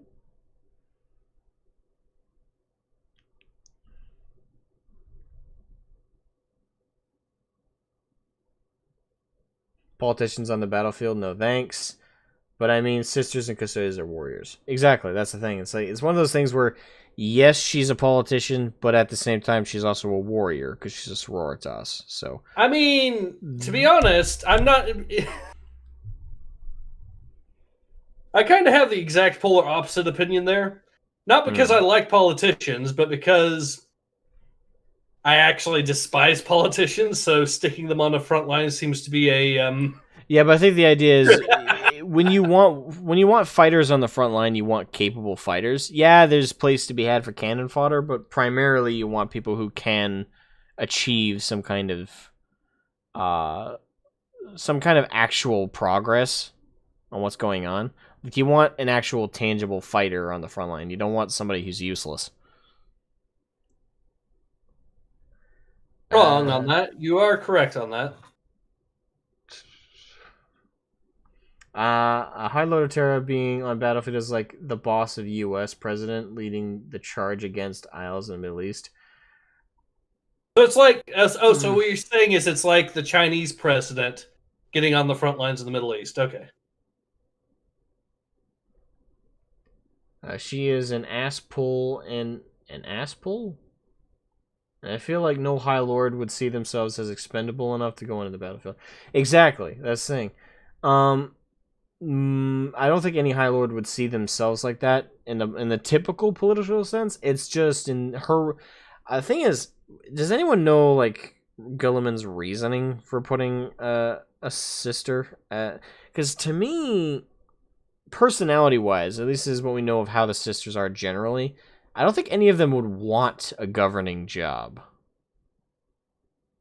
To me, that now that I think about that as well, like I get like why she would follow the order of a Primarch, but at the same time, like, why be a High Lord? Like, what's her goal there, and what's the purpose that Guilliman put her in there for? Like, I mean, you could argue that if she has extensive combat experience from the get-go. but yeah, it's good to have a leader who's aware of like that side of things, but at the same time, like, she's a sister. She's not just a soldier. Like, having the High Lords have always had several positions dedicated to the Astra Militarum and in regards to the Inquisition and in regards to combatants. They've always had veterans, long-living veterans amongst the High Lords. But a sister in particular, their sisters are religious, fanatical warriors. I can't see... It's not the same as just like a soldier being on there. It's... Imagine... How do I put this? Imagine the most hardcore, religious, fanatical soldier being given a governing... Like, being given the basically the same role as equal to a president. Basically, you mean putting ISIS in charge of something. Yeah, like, it wouldn't really work because they're not a govern. They're They're fighters. They're killers. They're there to. They want to fight, but they're not there to. They don't know how to govern. They don't know how to set up a tax system and how to balance the economy. They don't know how. They don't even really know how to logistically control an entire army. And yeah, a sister will definitely know how to command a fight and command battle, but think of like the scale that a High Lord would have to speak to, like the entirety of warfare. I'm struggling to understand the, I guess, logic with putting a sister amongst the High Lords. Like I'm trying to think of like what would be her goals as High Lord, and what would be Guilliman's for putting her there? Well, the only thing I can think of is the increased threat, as far as the lore is concerned, recently from the ruinous powers. So trying to combat that with more faith, I guess, or trying to instill a greater strength of faith might be the goal. I'm not saying it's a particularly good reason, but that's the only thing that comes to mind. Possibly? I mean, I could see Guilliman trying to use faith as a defensive shield here, but I'd have to double check. All this I'd have to double check. Okay. Let me scroll up a little bit and just zip through here in my eyes. As I appear to be chronically ignored, my opinion will most likely... What? Chronically? That's the first time you've commented since... As a Swede, I greatly approve of frontline commanders.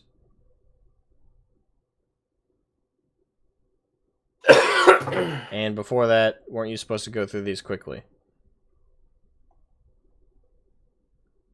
And I'm not ignoring you. I mean, I'm just not going to read off every comment you make. Don't be petty. But that she is a High Lord is the least of my concerns with this character. Alright.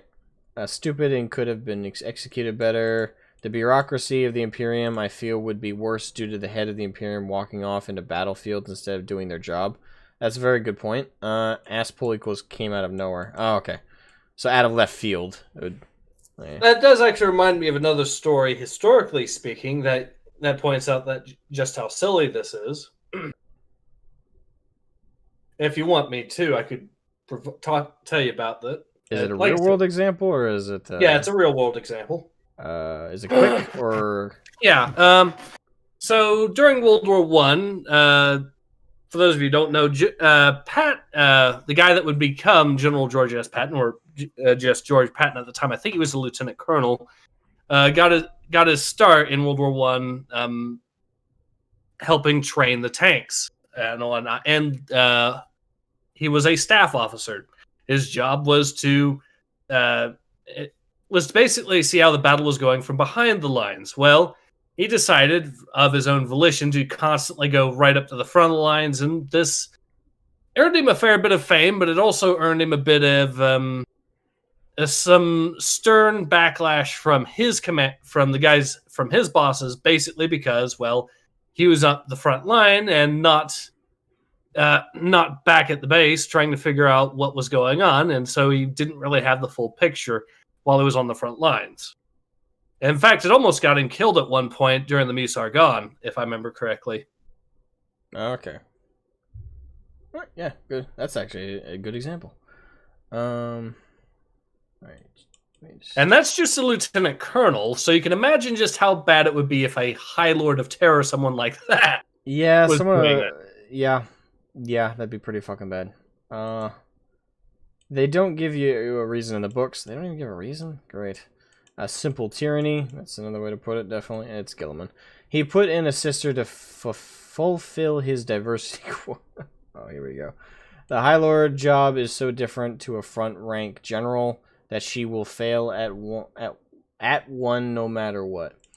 And I think that there's definitely yeah, and essentially yeah. I'm just I was gonna go. We've gone through so many rabbit holes. So I'll just read off the comments. The ecclesiarchy oversee the sisters, so Gilliman, the guy that dislikes the imperial cult, has given the ecclesiarchy 2 seats. Hooray! Yeah. GW's writing is getting worse. I don't know how it gets worse. Girly man, she's pretty. Put here in the High Lords. She's pretty. And the mold on her face is better than most of their female molds, but we're gonna need a better drawing of her before I agree to that. Also, a sister having the cunning to work in politics is like using dynamite to paint porcelain. Jesus Christ. And yeah, that is a fair point, though. Put your Lord of Terra in a knight that is massively superior to other knights. Not the thing that a Bloodthirster or Nids could snack in one bite. Well, yeah, that's the other thing. If you are going to send a High Lord of Terra into battle, you need to send them in as a fucking... Basically, they need to be as imposing as some of your most powerful units. You can't send them in this. Ah, but Osmagon, don't you know that if they stuck her in something far more imposing, you wouldn't even be able to tell that it is, in fact, a High Lord of Terra piloting the said vehicle? And I think with as grandiose as they would probably decorate that son of a bitch, you could probably tell. It's like, that's either the Pope or a High Lord. I mean... High Ecclesiar. You're right. I know you're right. Ludus knows you're right. The problem is the person that came up with this design at GW doesn't know you're right. Put your Lord Terra in a knife. She is the diversity hire. Gilliman to win the sisters over. I call Baneblade. Actually, that is a fair point. That the goal that Gilliman, the one possible reasoning for sure to put a sister in the High Lords could be Gilliman trying to play politics and trying to win the sisters over to his favor. That could be a strong reasoning for why he put a sister in the High Lords. I call Baneblade. Slaps an Emperor Titan. This beauty can do wonders. The Pope is a High Lord. Joke's on you. Alright, well, we dwelled on that one long enough. Ludus, Ace, any last thoughts on the new sister High Lord going? Well, I've got, like I said, was the meme I sent on voice chat text.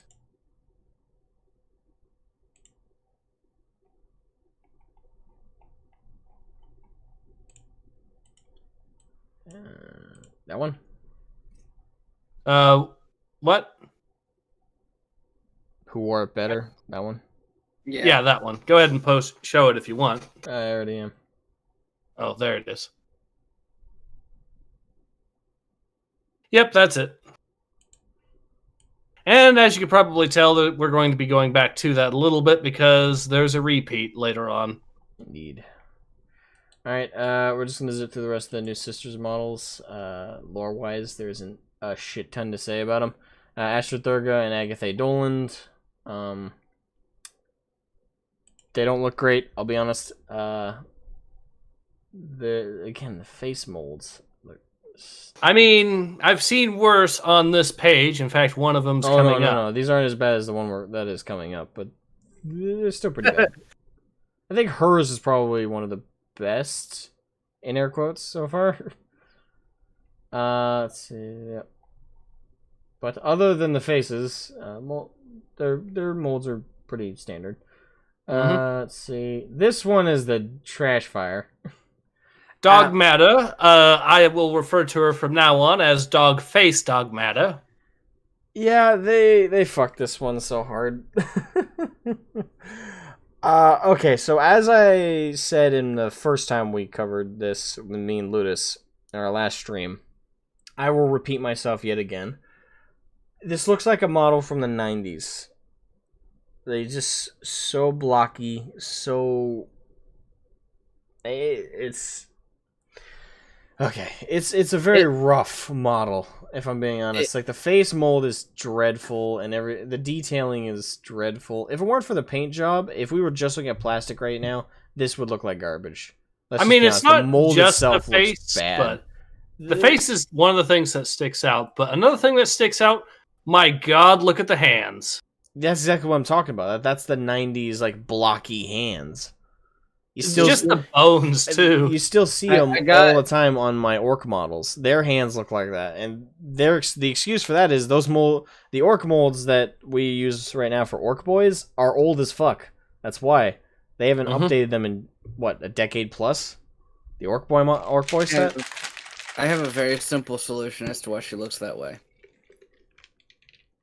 They were using the wrong mold, and instead of grabbing like an actual Sister of Battle mold, they grabbed the butt plug mold. Jesus.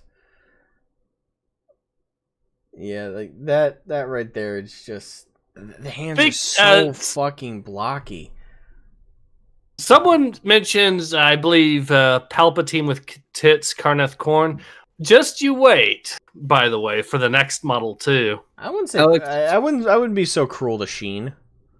Alex Grigorov said the lost daughter of Lehman Russ. No, she is more manly than most of the Space Wolves. Oh, go fuck yourself. She puts the girly man in Robert Girly Man. No, she puts the man in Robert Girly Man. Girly Man.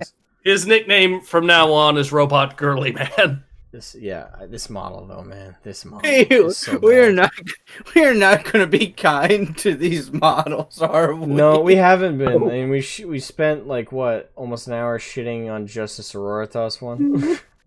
No, seriously, that's the worst part. These are so bad. We literally to give people an idea. We spent about an hour and 15 minutes on day one. We spent about another hour on the first picture of day 2 alone. Yeah, we're actually gonna have to start zipping through these a little bit more. Suffice it to say, Dogmata looks ugly as fuck. I would say mold-wise, in terms of just like the general issues with it, I think the mold looks worse than the mold on this. Because the thing is, the biggest problem with the Sisters of the High Lord of Terra sister here is the design as a whole. But the actual mold itself is consistent, and the details hold up, at least through the Agreed on that. Dogmata is worse in regards to the mold. This looks like it was a mold they took from one of their 90s shit pile, and they didn't even bother trying to update it. They're just trying to resell it. That's what it comes off to me.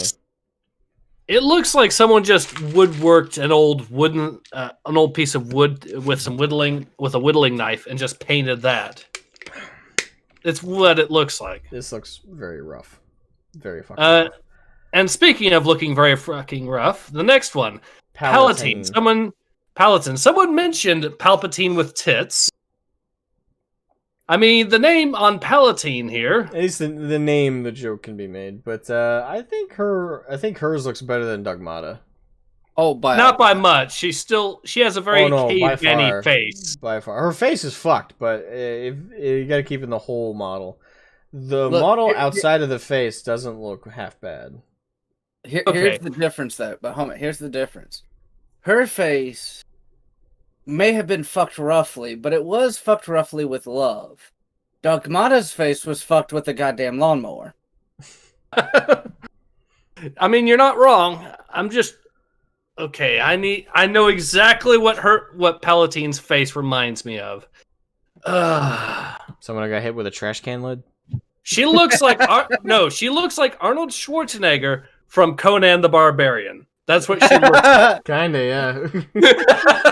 She even has the longish hair to fit. Oh, but I wanna reiterate something. Again, I want to refer to everybody to that jackass who commented on my my Outer Circle response video. Oh my god! One more time. What was that about me being afraid to criticize GW at the behest of hurting someone's feelings? Go fuck yourself. 2.5 hours. Sorry, I just wanted to hit that nail home one more time. Go fuck yourself, dude. Dude, you lying sack of shit. You lying, deceptive piece of shit. Go lie about somebody else. Jesus Christ. Alright. Yeah, this mold, the face, sucks. The rest of it is passable. I'd say the biggest problem outside of the face be kind of some of the details on the belt. It could be the paint. Yeah. This could be a case of the paint job, but they look really rough on the belt there.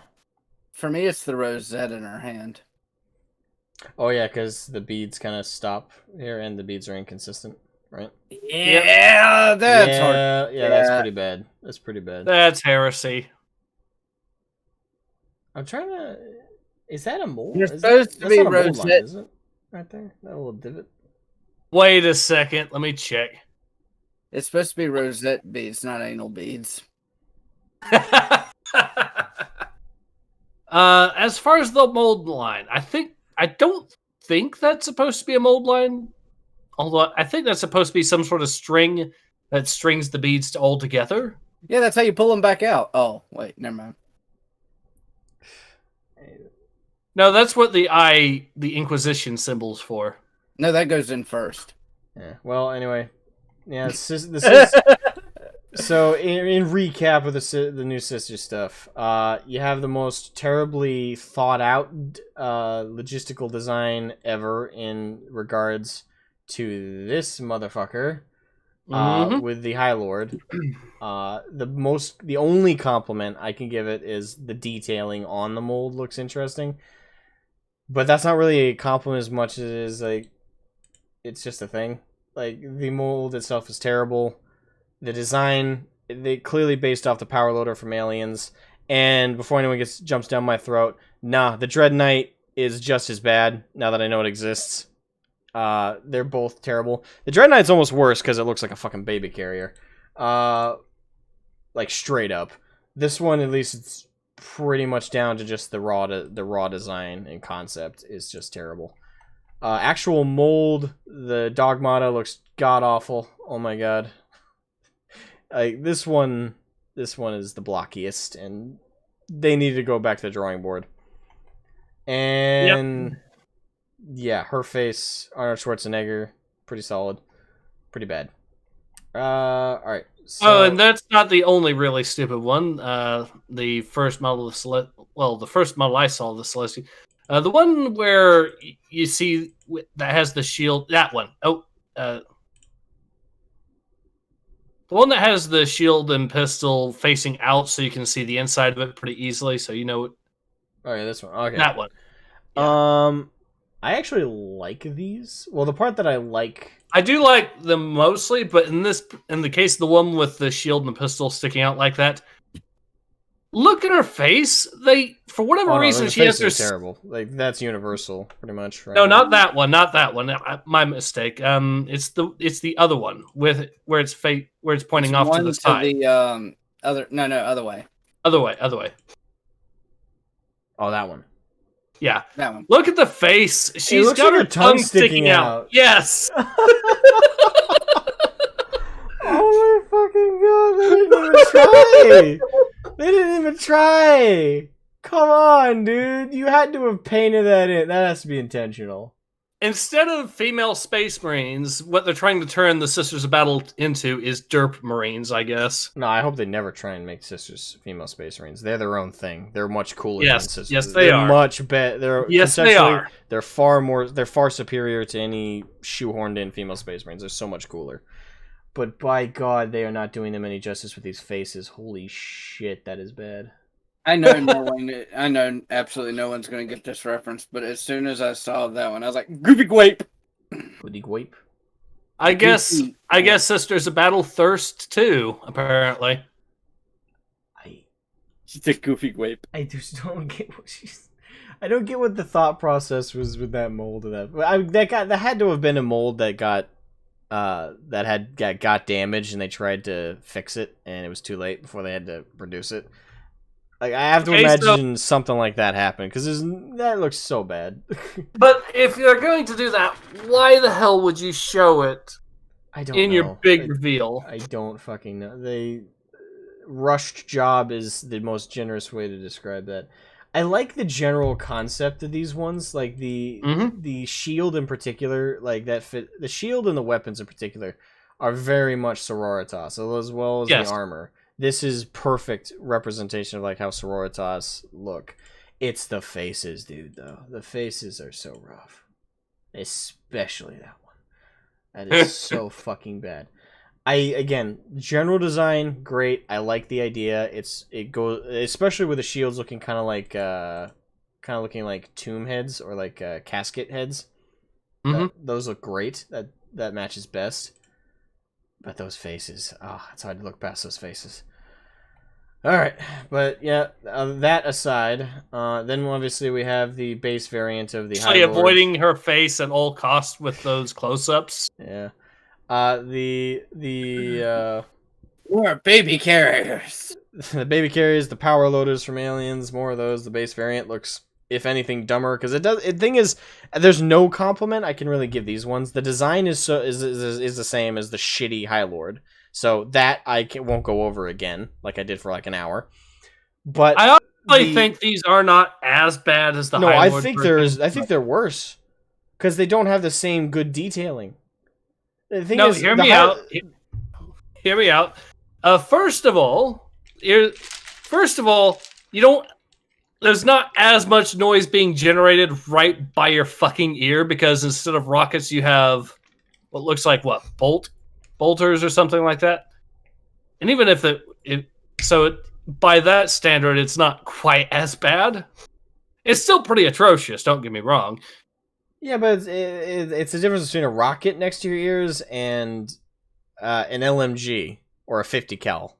Actually, no. Technically, if they shoot the same rounds as bolters, it's the equivalent of a 75 cal that explodes. It's basically a rocket. Yeah. So yeah, and then again, there is another thing too, of course, to consider.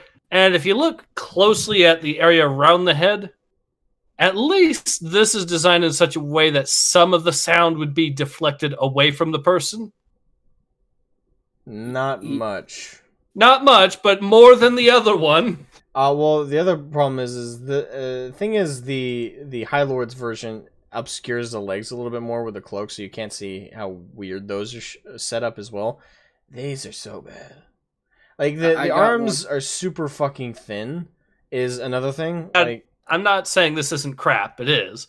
I'm just saying it's not quite as crap as the High Lord's version. Personally, I think these are worse. Here, hold on. I got a compliment for them. You have a real one or a real one? Oh, a real one. It's not a good one, but I thought of one. At least with even the jacked up faces that are there, at least the halfway decent faces, doesn't look like someone just got the modded Sister of Battle armor in Fallout 4 and just got drunk on the character creator. My God. It's Okay, a something roundabout says- compliment, but at least You're telling me that face right there doesn't look like Satan's anus. Oh, no. I'm saying at least the ones that are actually good don't look as bad as someone getting drunk and fucking around with the character creator for an hour. All right, so it looks like someone mentioned, Carneth Corn says, I think those things are meltas or flamers. Okay, if it's something like that, then all right, maybe I think they misunderstood because what's on their shoulders are definitely, if not just regular bolters, heavy bolters. I think they're mistaking like what we're talking about. We're talking about the things that are literally right on their shoulders. We're not talking about the gun that's on their arm, on the end of the arm. I think the one with the helmet is definitely missiles, but I don't know what the other two are. Oh yeah, these ones definitely are. This that one's heavy definitely bolter, missiles. heavy bolter. Right, so both of those are heavy bolter variants. This By the one is way, rockets. Asmagon, I hate to, but I'm going to correct you. Hmm. Heavy bolters do not fire a .75 round. Heavy bolters fire a .99 round. Oh, that's right. Bolters fire a .75 round. Okay, so it's even worse. So basically, those things are so goddamn top heavy. It'll be like poof poof, and it falls down. Well, see, that's another thing. That's another part about the design that I think is worse here.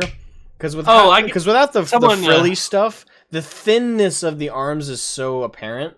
Look how thin those... I can't stress this enough. You need to really make these things feel bulky. Feel thick and strong. That way, you don't ask yourself things like, hey, if that fires a heavy bolter, how far will the arm fly off? You shouldn't be feeling like that would be a thing at all. But the thing is, anyone who says that, you're right. Look how thin the legs and the arms are. That it just doesn't make sense.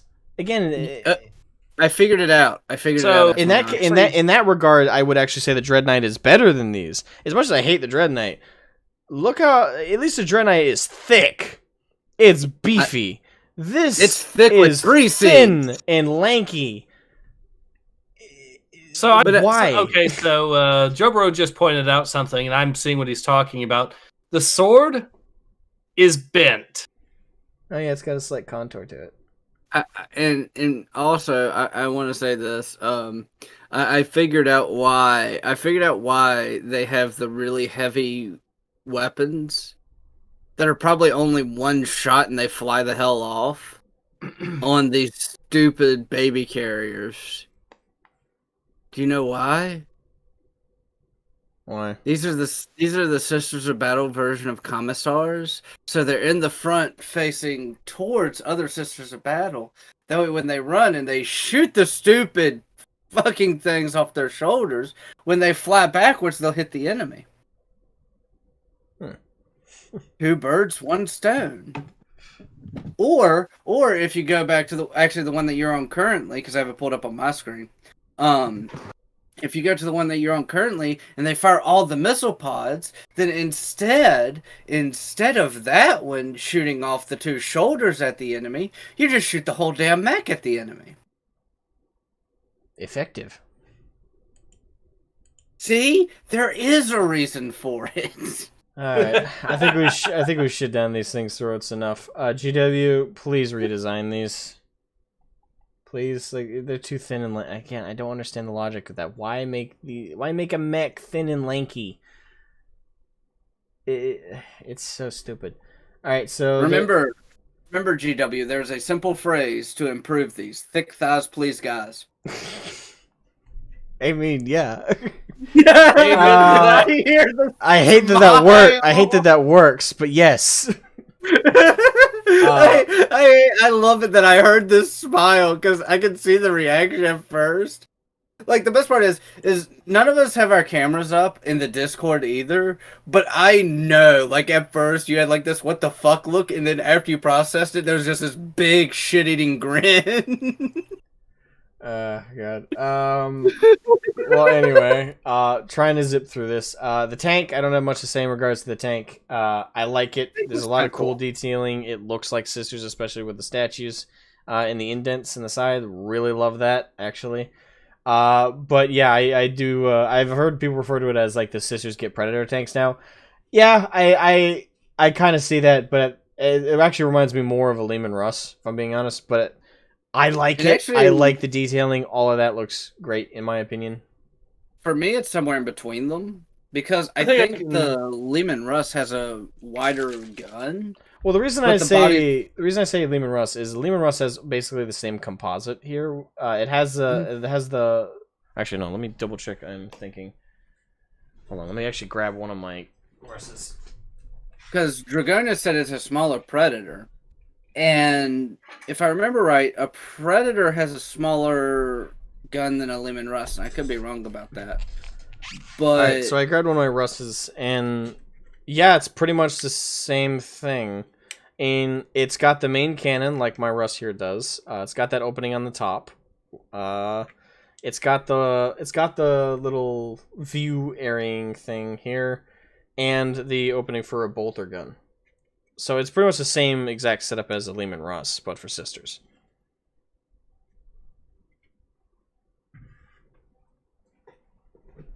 Wait, did I lose you guys? no, I'm still here. Oh, okay. I think the design. Well, actually, the Lehman Russ.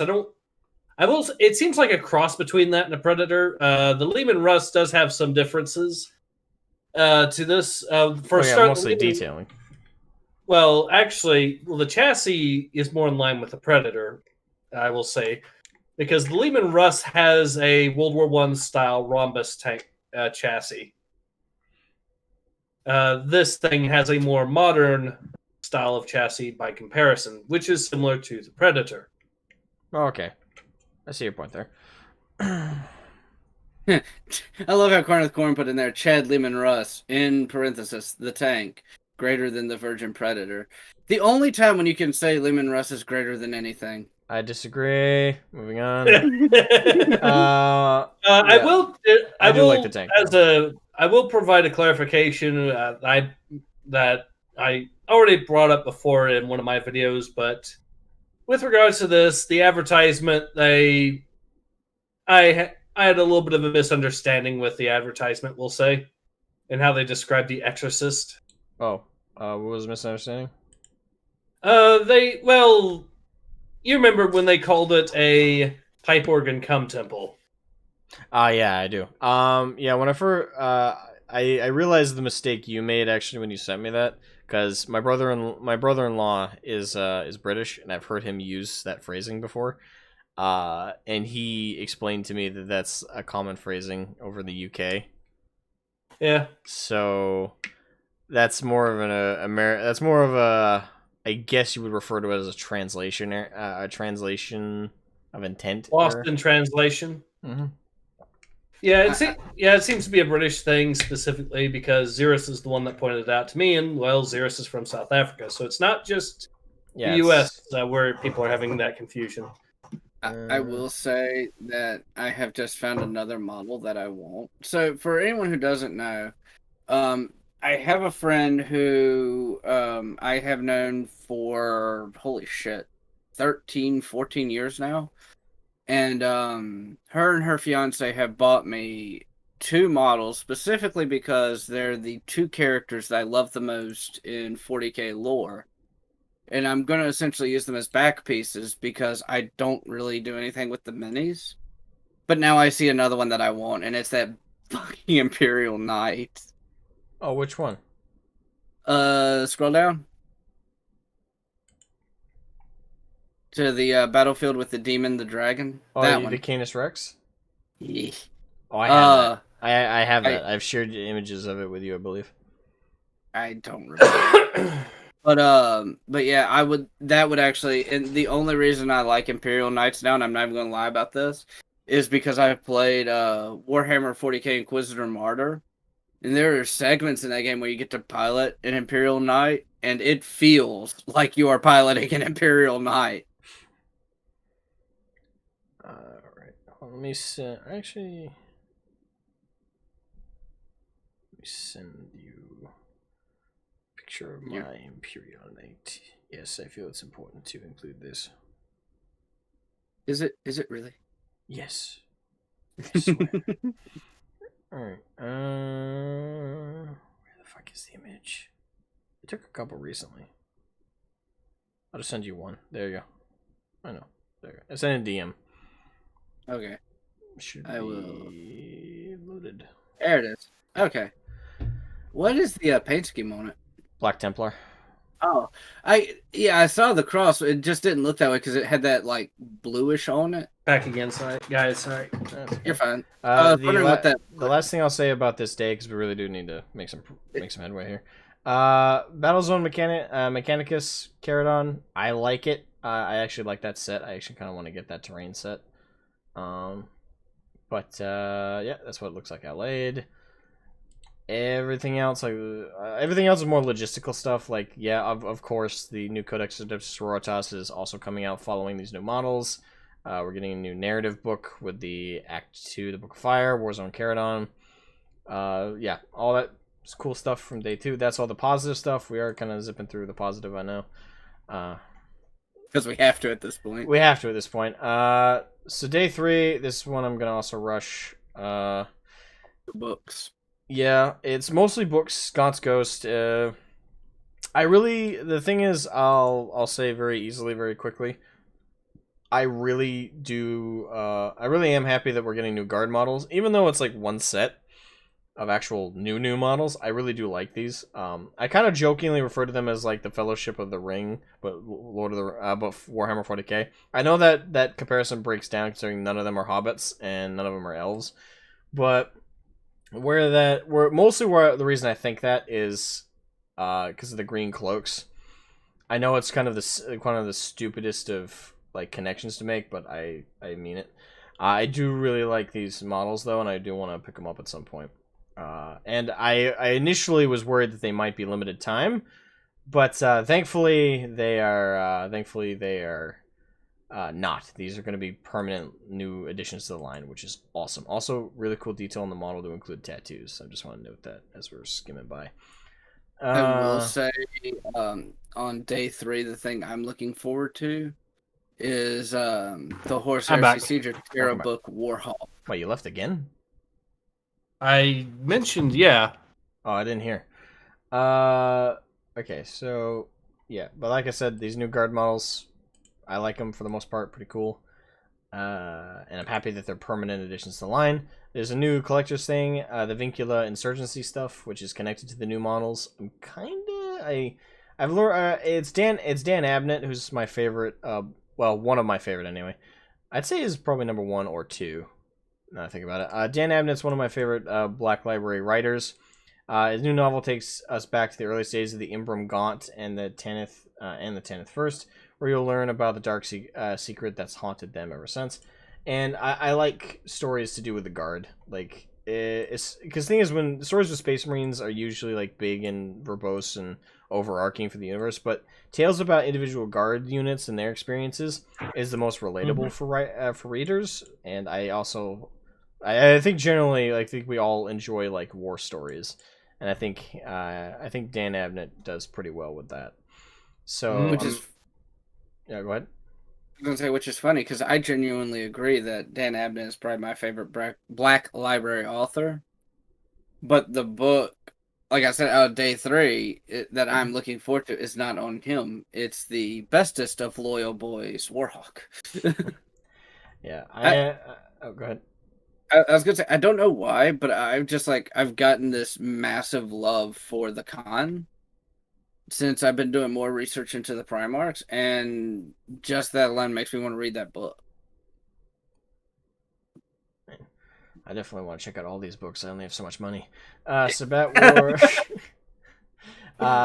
which it says edited by Dan Abnett, so I find that weird. It says it's edited by Dan Abnett. I don't know. That gives me like a kind of raised eyebrow look, but I don't know. We'll see. You got more classified included stuff with coins, pretty cool. More books releases with their dash. Me and Ludus joked about this at length. they're selling Ibram Gaunt bookmarks. We joked, because it's in a cardboard box and it's GW, they're probably gonna sell one single bookmark for like $30. Except the worst part is that's not really a joke. Sadly, it may very well not be. Although, It's it would be GW. They cool. bought. The thing is, you can get like for like $1 at like any bookstore, just one of these bookmarks that like that those checkout things at bookstores where they have like that rotating display case Yeah. right by the checkout, and they have like Mhm. an assortment of like random phrases and poems referenced on bookmarks. You can get those for like $1. Because I mean, it's you just don't even have GW to- and because they put it in a box, this is probably be $30.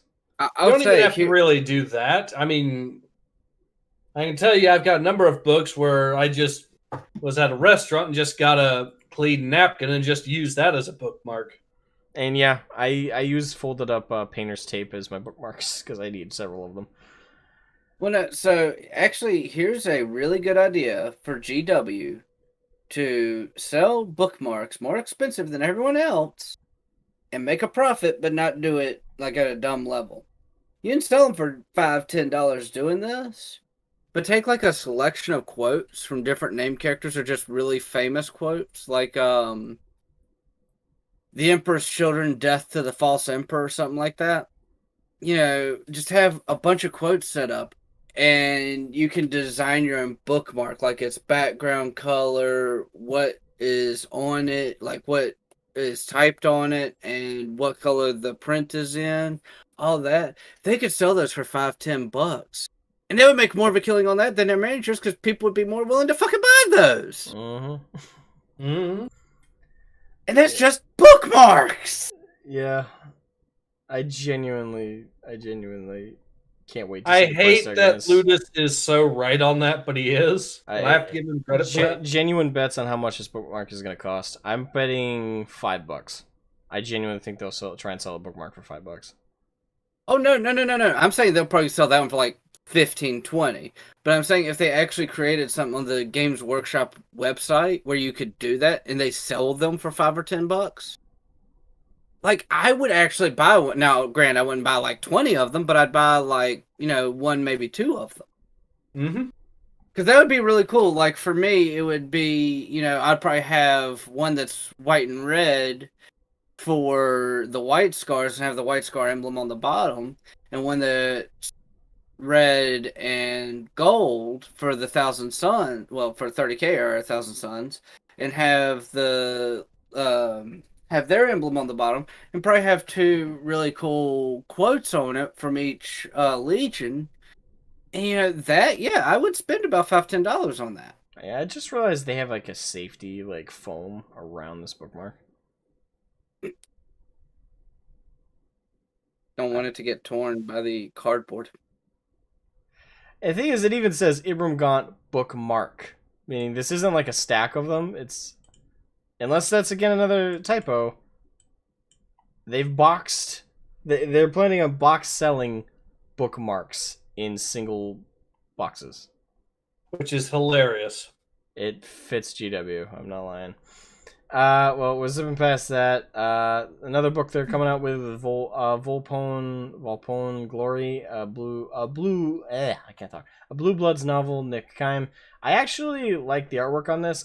The one thing in my opinion, like something about the text and the design of the text here feels weird to me. Like I won't say quite non-40K, but like I It don't know. looks more fantasy than sci-fi. It comes off more fantasy to me, yeah. Plus, it's the coloring, the background, and the text itself.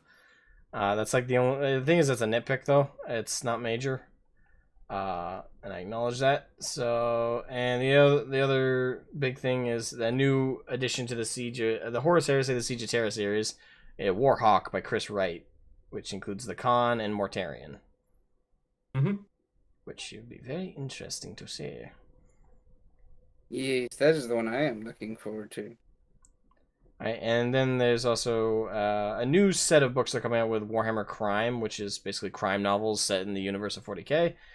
Broken City, which I think there's a lot. I think this is probably one of their smartest moves in terms of like literary stuff they can do. there's so much I think they could do with crime stories in 40K. Because individual worlds will have completely different laws from one another. They'll have like the core overarching laws that all Imperial citizens must follow, but different worlds will have their own local governing laws that I think can create a lot of intrigue and interest overall for crime stories. Plus, you know, obviously having completely different laws and concepts different from our world, I think that just creates such an interesting cornucopia of stories they can tell with crime novels. So Broken City, which Ludus doesn't like the cover for, can't really disagree. It's kind of a it's corny as hell. It's very corny crime novel cover. I like the Sanction and Sin book. I like the more like red, black, and white tones and like the, yeah. What do you even call that? It's kind of a Sin City vibe. So I like that one. Just the cover, but I haven't read the book obviously.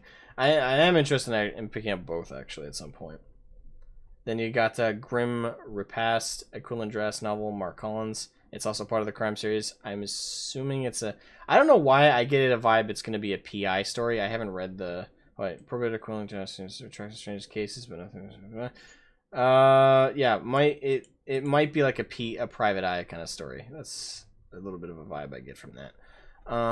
Again, trying not to dwell too long on all this stuff.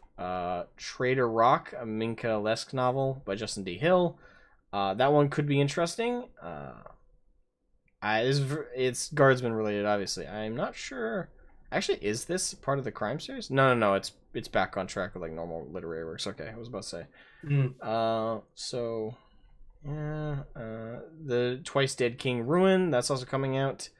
I read the description for it and I hate it already. The disgraced Necron Lord Oltix must overcome his bitterness and return to the very court that cast him out to bring news of an orc invasion.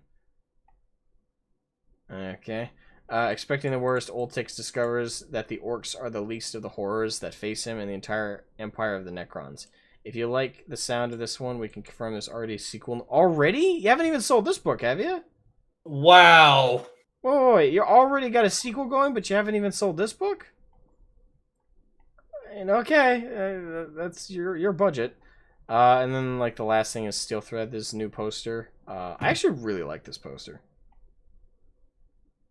I know some people were giving it flack. I think a lot of people were like, "Oh, the diversity in this one." It's like, yeah, but it's Guardsmen. This is the most diverse faction, so that works. Mm-hmm. So that's the thing. Like that is one thing I will like say about some of the community that I haven't understood lately is some complaints in regards to guard, like the new guard upgrade sprue, for example, which we'll get to. People were complaining about that, and someone on Twitter who I follow, who I don't agree with all their takes, they're pro female spacemen, for example, but I like their miniature painting and they're cool to talk to in that regard. I just don't agree with them on all their takes in the hobby, in the lore. But they got a DM from some asshole who really was being unreasonable. He was blaming her for the new upgrade sprue and said, guess what, they're as ugly as you are and shit like that. I was like, dude, you're just as bad as the SJWs. What? Like, that was ridiculous when I saw that over on Twitter. It was like, dude, you were literally making your side look as petty and as ridiculous as the SJWs are half the time. Like that was one thing that really annoyed me. It's like the guard having more quote unquote diverse models, both in female and male variants, and also just having more custom. I've been suggesting that for years. I've been saying we should get female guard models. I've been saying we should get more customization parts for guard. It's perfectly fine. It's a way we get to upgrade the line. It's something like what I don't understand. Like the people complaining about the guard getting more diverse models instead. It makes sense with the lore. The guard are men, women of every type across the Imperium. They're meat for the grinder. That's it. Like them having more diverse models makes sense with the lore. So I don't understand people who are snapping about that stuff. You're just as petty and just as stupid as the fucking SJWs for that one. I am going to throw that one out there. That is retarded. It is retarded as hell. Yeah, that was a dumb take.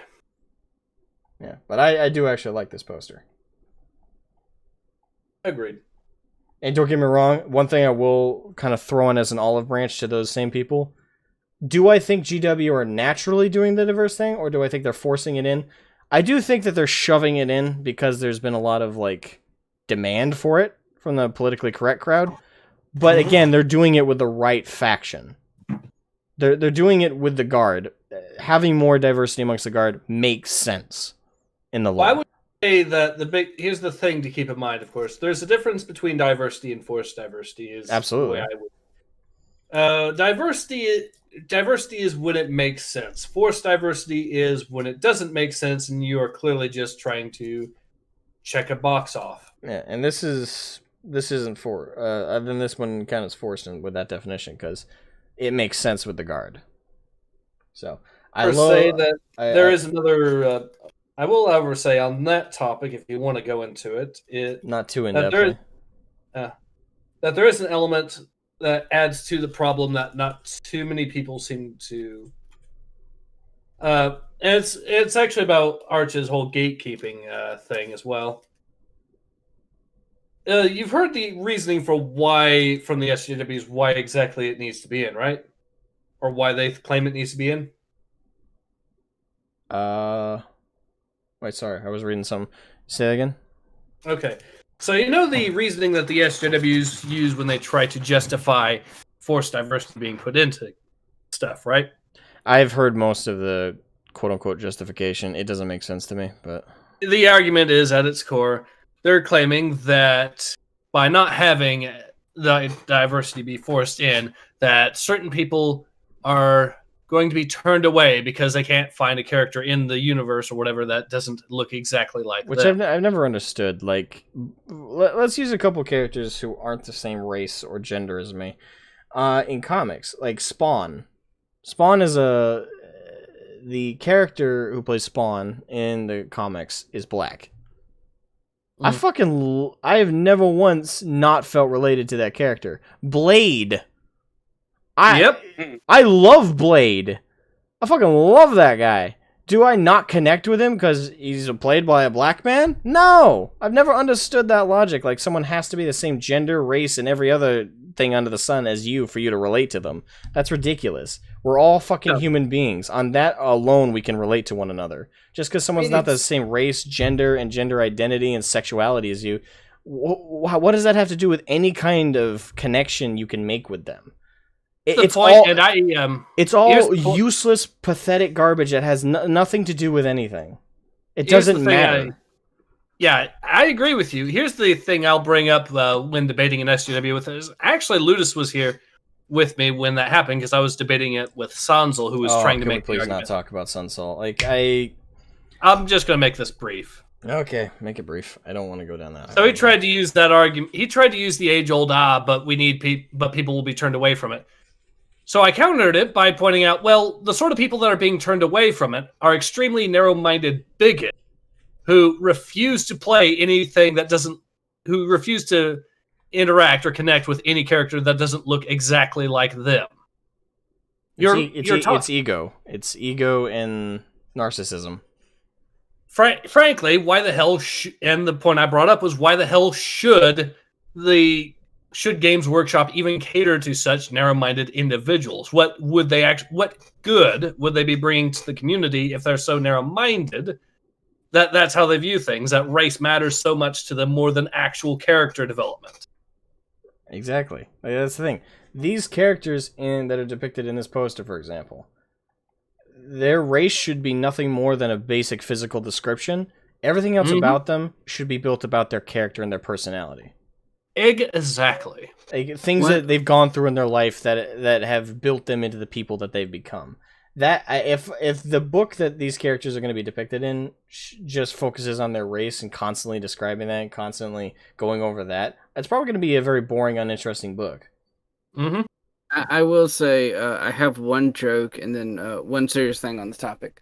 The joke is, yes, I relate to Blade 2. I would love to cut people in half and them to combust when I do it. Oh, that'd be awesome. But on a serious note, though, and my favorite book in the Horus Heresy touches on this a lot, and that is Flight of the Eisenstein. And that is because, I can relate to quite a few of the characters in there because they have amazing character development. Not because they're men, women, whether they're, space marines, whether they're humans or whatever. It's just because of their level of character development. And that's what I think makes books more important. Wait, hold on. Before I don't want to interrupt you too hard, but Magnus Red said something really stupid. I'm sorry, Magnus, but I gotta put this out. He says, "Isn't life experiences build people into what they become? An argument a commie thing? Fucking no. That is the dumbest thing I've ever seen. That is one of the dumbest statements I've ever seen. In what universe does life experience not define who you are? Yeah. Explain that to me. What the fuck are you saying? I was trying to unwrap that one, honestly, because I was trying to I think what he's referring to is what the communists refer to as historical materialism or whatever the hell it's called. No, that's not what that is. Life experiences are what you as an individual experience. Not your family background, not your race background, none of that. What you yourself experience throughout your life. Well, that's not what historical materialism is supposed to be. Exactly. That's why I'm saying it's not at all what is referenced here. Actually, I think he is trying to reference it. Well, if he is, he's that's not what we're talking about.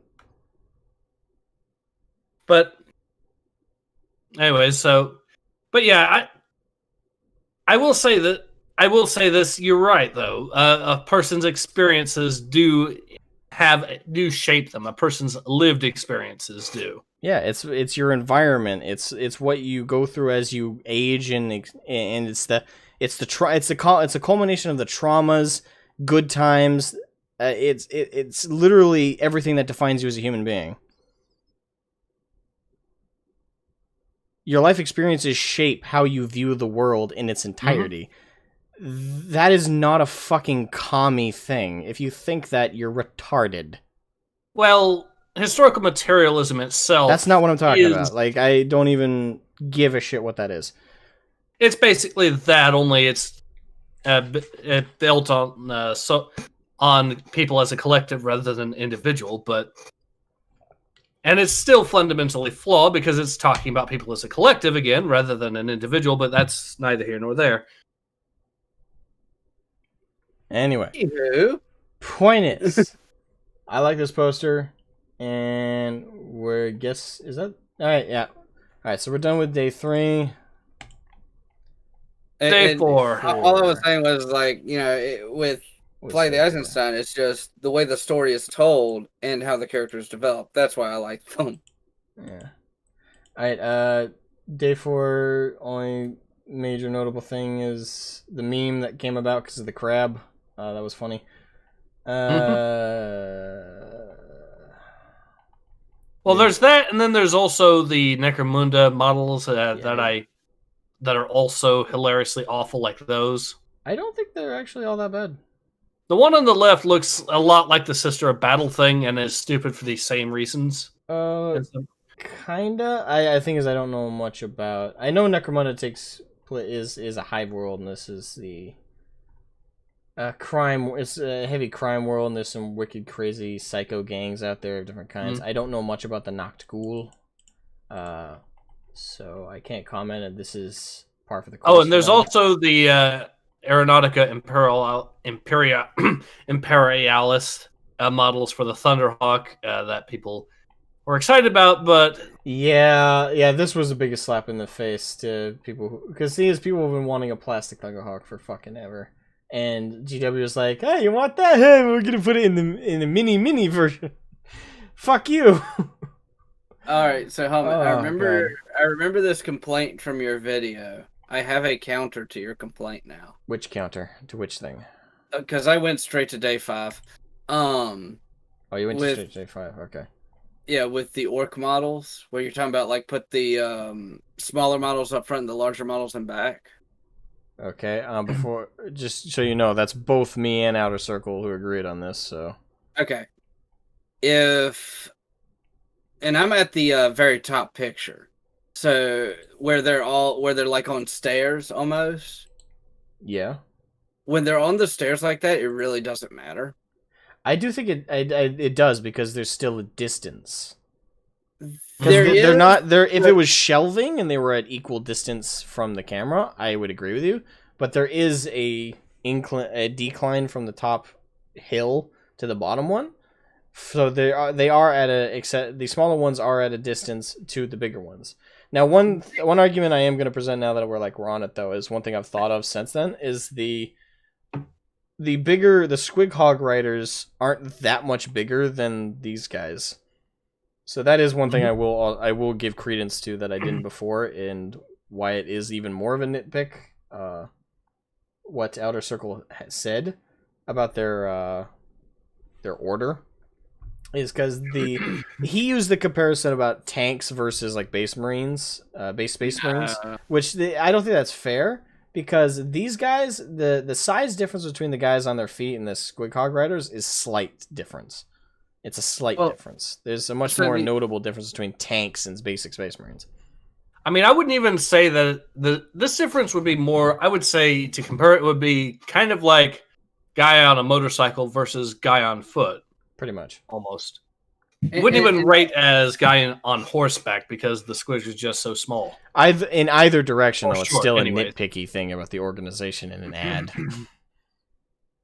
And for me, I have a lot less issues with that picture than the one further down where it's the orcs and the space marines on the same field.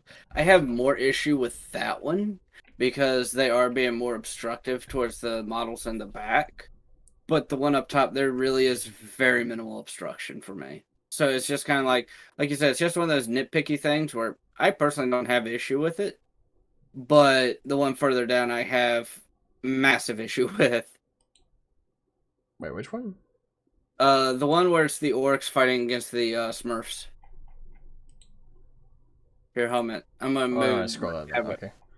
Yeah. Yeah, when you scroll down there, and that one is the one I take issue with. But also, like how they kind of do the cutout of the Gretchen on the mini squig or whatever the fuck that thing is supposed to be. I have no idea. And just post it over the Ultramarines. I mean, you can see a lot of dead space in this picture where they could have done it either A, at a better angle, and B, not done that cutout and just made it. I agree there. They shouldn't. I don't know why they did that, actually, now that you pointed out. But, like, the first picture, that's what I'm saying. Like, there's a lot more to bitch about in that picture than in the first one. Oh, it's riding a Suicide Squig. Somebody. Oh yeah, that's great. But it's kind of like the first one for me. Like I said, I really don't have any issue with because also I have a 32-inch TV that I use as my second monitor. So when I look at it, there's really not that big of a discrepancy for me. But for the second picture, there's a lot of cover up and a lot of empty space.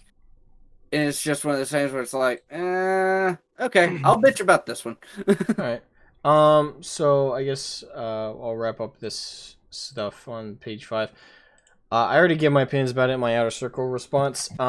So one thing that someone else commented on that video was like, oh, come on, dude, you just gotta admit that these are just bigger orc boys. No, they're fucking not. Their armor is completely fucking different. Their face molds are more detailed. Okay, if these guys are just bigger orc boys, then the Leviathan Dreadnought is just a bigger ironclad Dreadnought. Suck my dick. The only thing that's similar between these bigger Beast Snaga orcs and the baseline orc boys is proportions. Sorry, the only thing that's the same is proportions and their green skin. Other than that, they're completely different. Their molds are completely fucking different. Now, the other point I made about these guys is that the Outer Circle was actually saying that they were turning or replace. I've already said that in that video too, so I'm more or less reiterating quickly. I'm not going to be as well thought out. That these are just Age of Sigmar orcs. They're being dragging into 40k. To reiterate my thoughts, I see these as the these beast nagas as the official line for snakebite players for orcs. Because he's right about one thing. They definitely are similar and look more akin to Age of Sigmar orcs, especially with the tribal aspects and the bones and all that. What I see, though, is definitely snakebite models. So snakebite orc players, this is perfect for them. Because this is more in line with how they aesthetically play and look. But for I think the vast majority of orc players might get this set. Like, don't get me wrong, I think this set's going to sell out quite fast for orc players because it's something new. But I don't think it's going to. I think after a little while of it being out, the niche of these new orc models is going to die down, and people are going to continue purchasing the regular orc models. I don't think that these are going to be what Primaris were to base Space Marines. I don't think that concern someone else voiced, I think, is invalid. Because, yes, they are bigger, they are new, they are more detailed. But the difference is, with Primaris, not only were their stats better in every way, but aesthetically they looked proportionally better than base Space Marines.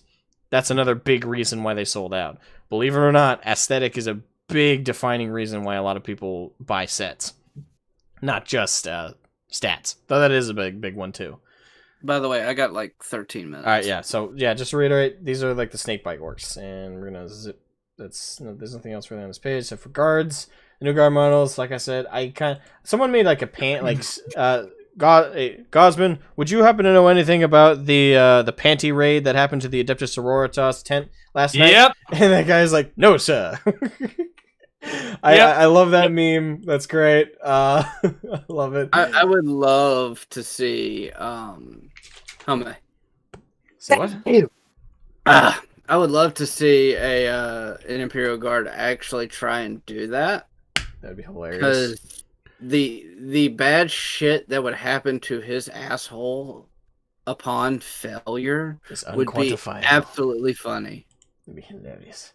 But other than that, there's this new I believe it's still referred to as an upgrade sprue. I refer to it as a customized sprue. There's a new customized sprue with a lot of new heads. One person complained like, "Why GW? Why didn't you include just one goddamn shotgun?" I agree. I wish they had not done just heads and pretty much the same weapon armaments that we've always had. But that being said, I think it's fine overall. I'm always down for more customization, and it makes your army of 700 plus infantrymen in your guard army not all look identical after a certain combination you've repeated a dozen times. So I'm totally down for new head customization and new weapon customization. I just wish, like most people, that we actually got a proper, like, this is not a good replacement for, or good alternative to what GW should have done, which is they should have come up with a brand new regimen, with a brand new updated line. Where's my Valhalla Winter Soldiers? Where's my main line Krieg that isn't $72 fucking for 10 of them? Where is my Praetorian Guard? Where is my Vestroyans? Where are the fuck are the models I want? Like, where are the actual other armies of guard regiments I want? Come on, GW. Fuck. Hey, for fucking sake. We've had enough Cadians for decades, literally. Alright, so there's that day covered up, and day 6, which we're going to have to zoom through, because how much? You have 10 minutes left? Yeah. Day 6 should hopefully be rather short, though. Okay, yeah, that's right. Age of Sigmar. Next. Yeah, I don't have much to say. In course of Age of Sigmar.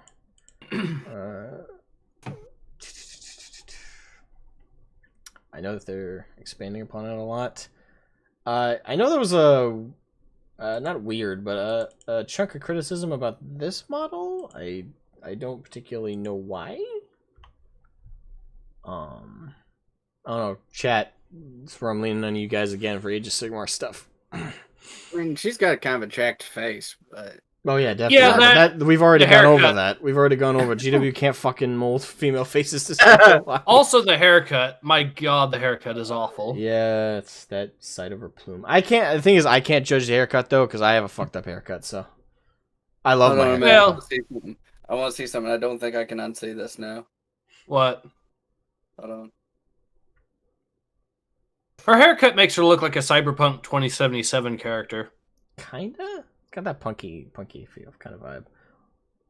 The thing is, she's of the Stormcast though, right? And I know somebody mentioned this earlier. The Yeah. lore got retconned with them, so they're no longer just souls occupying armor. So I guess they do have biological bodies now. Are they still? I mean, if you look below, you'll actually see some in some of the models.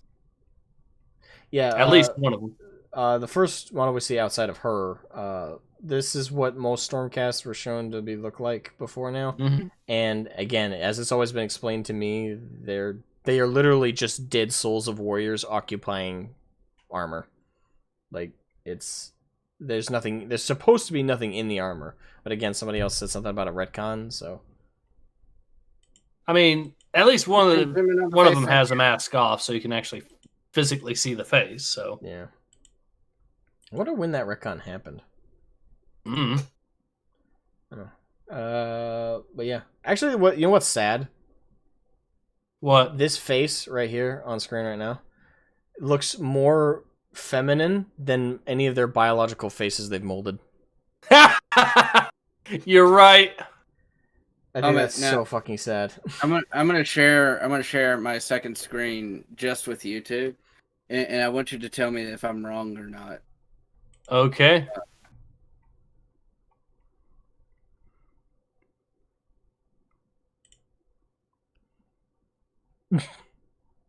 Am I wrong? The face shape, I get you. Hair, no, obviously. No on the hair, but the face But shape. no, that yes. face shape. No tell me chat, I'm I am fucking not wrong. showing this. I'm not showing what we're looking at right now. Because as it is, we got pretty political earlier as it is. This is straight up politics, though. I can't even show this. But no, but tell me I'm wrong though. That is not the exact same face shape. That is the exact same face shape, yeah. I saw that. I was like, "There's no fucking way."